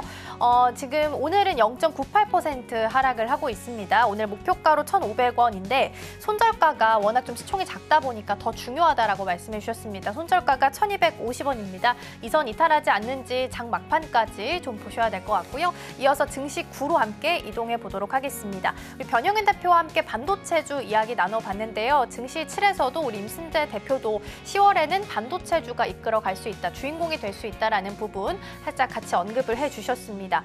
오늘 마이크론의 훈풍을 타고 하루 더 상승세는 이어갑니다. 네, 삼성전자랑 SK하이닉스는 이 사이에 HBM이라는 차이가 좀 있어서인지 삼성전자는 강보합 수준이지만 SK하이닉스는 3.5% 정도 상승하면서 좀 가고 있는 상황이고요. 디램에 대한 수요가 좀 줄어들게 되면서 재고가 늘어나고 가격이 하락하고 있다라는 부분은 팩트지만 HBM에 대한 수요는 여전히 탄탄하고 공급 과잉은 너무 우려를 지나치게 빨리 했다라는 의견도 나오고 있는 상황입니다.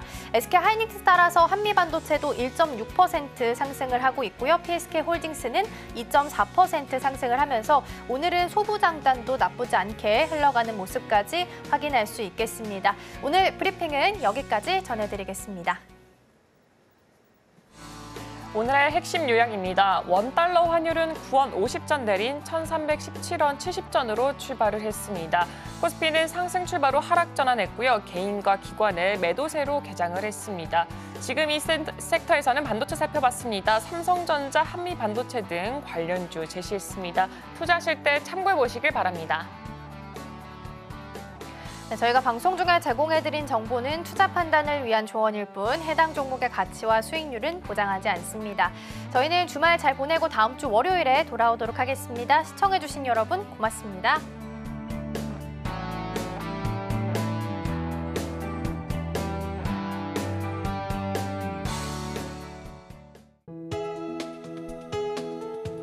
본 방송에서 제공하는 투자 정보는 투자 판단에 대한 조언입니다.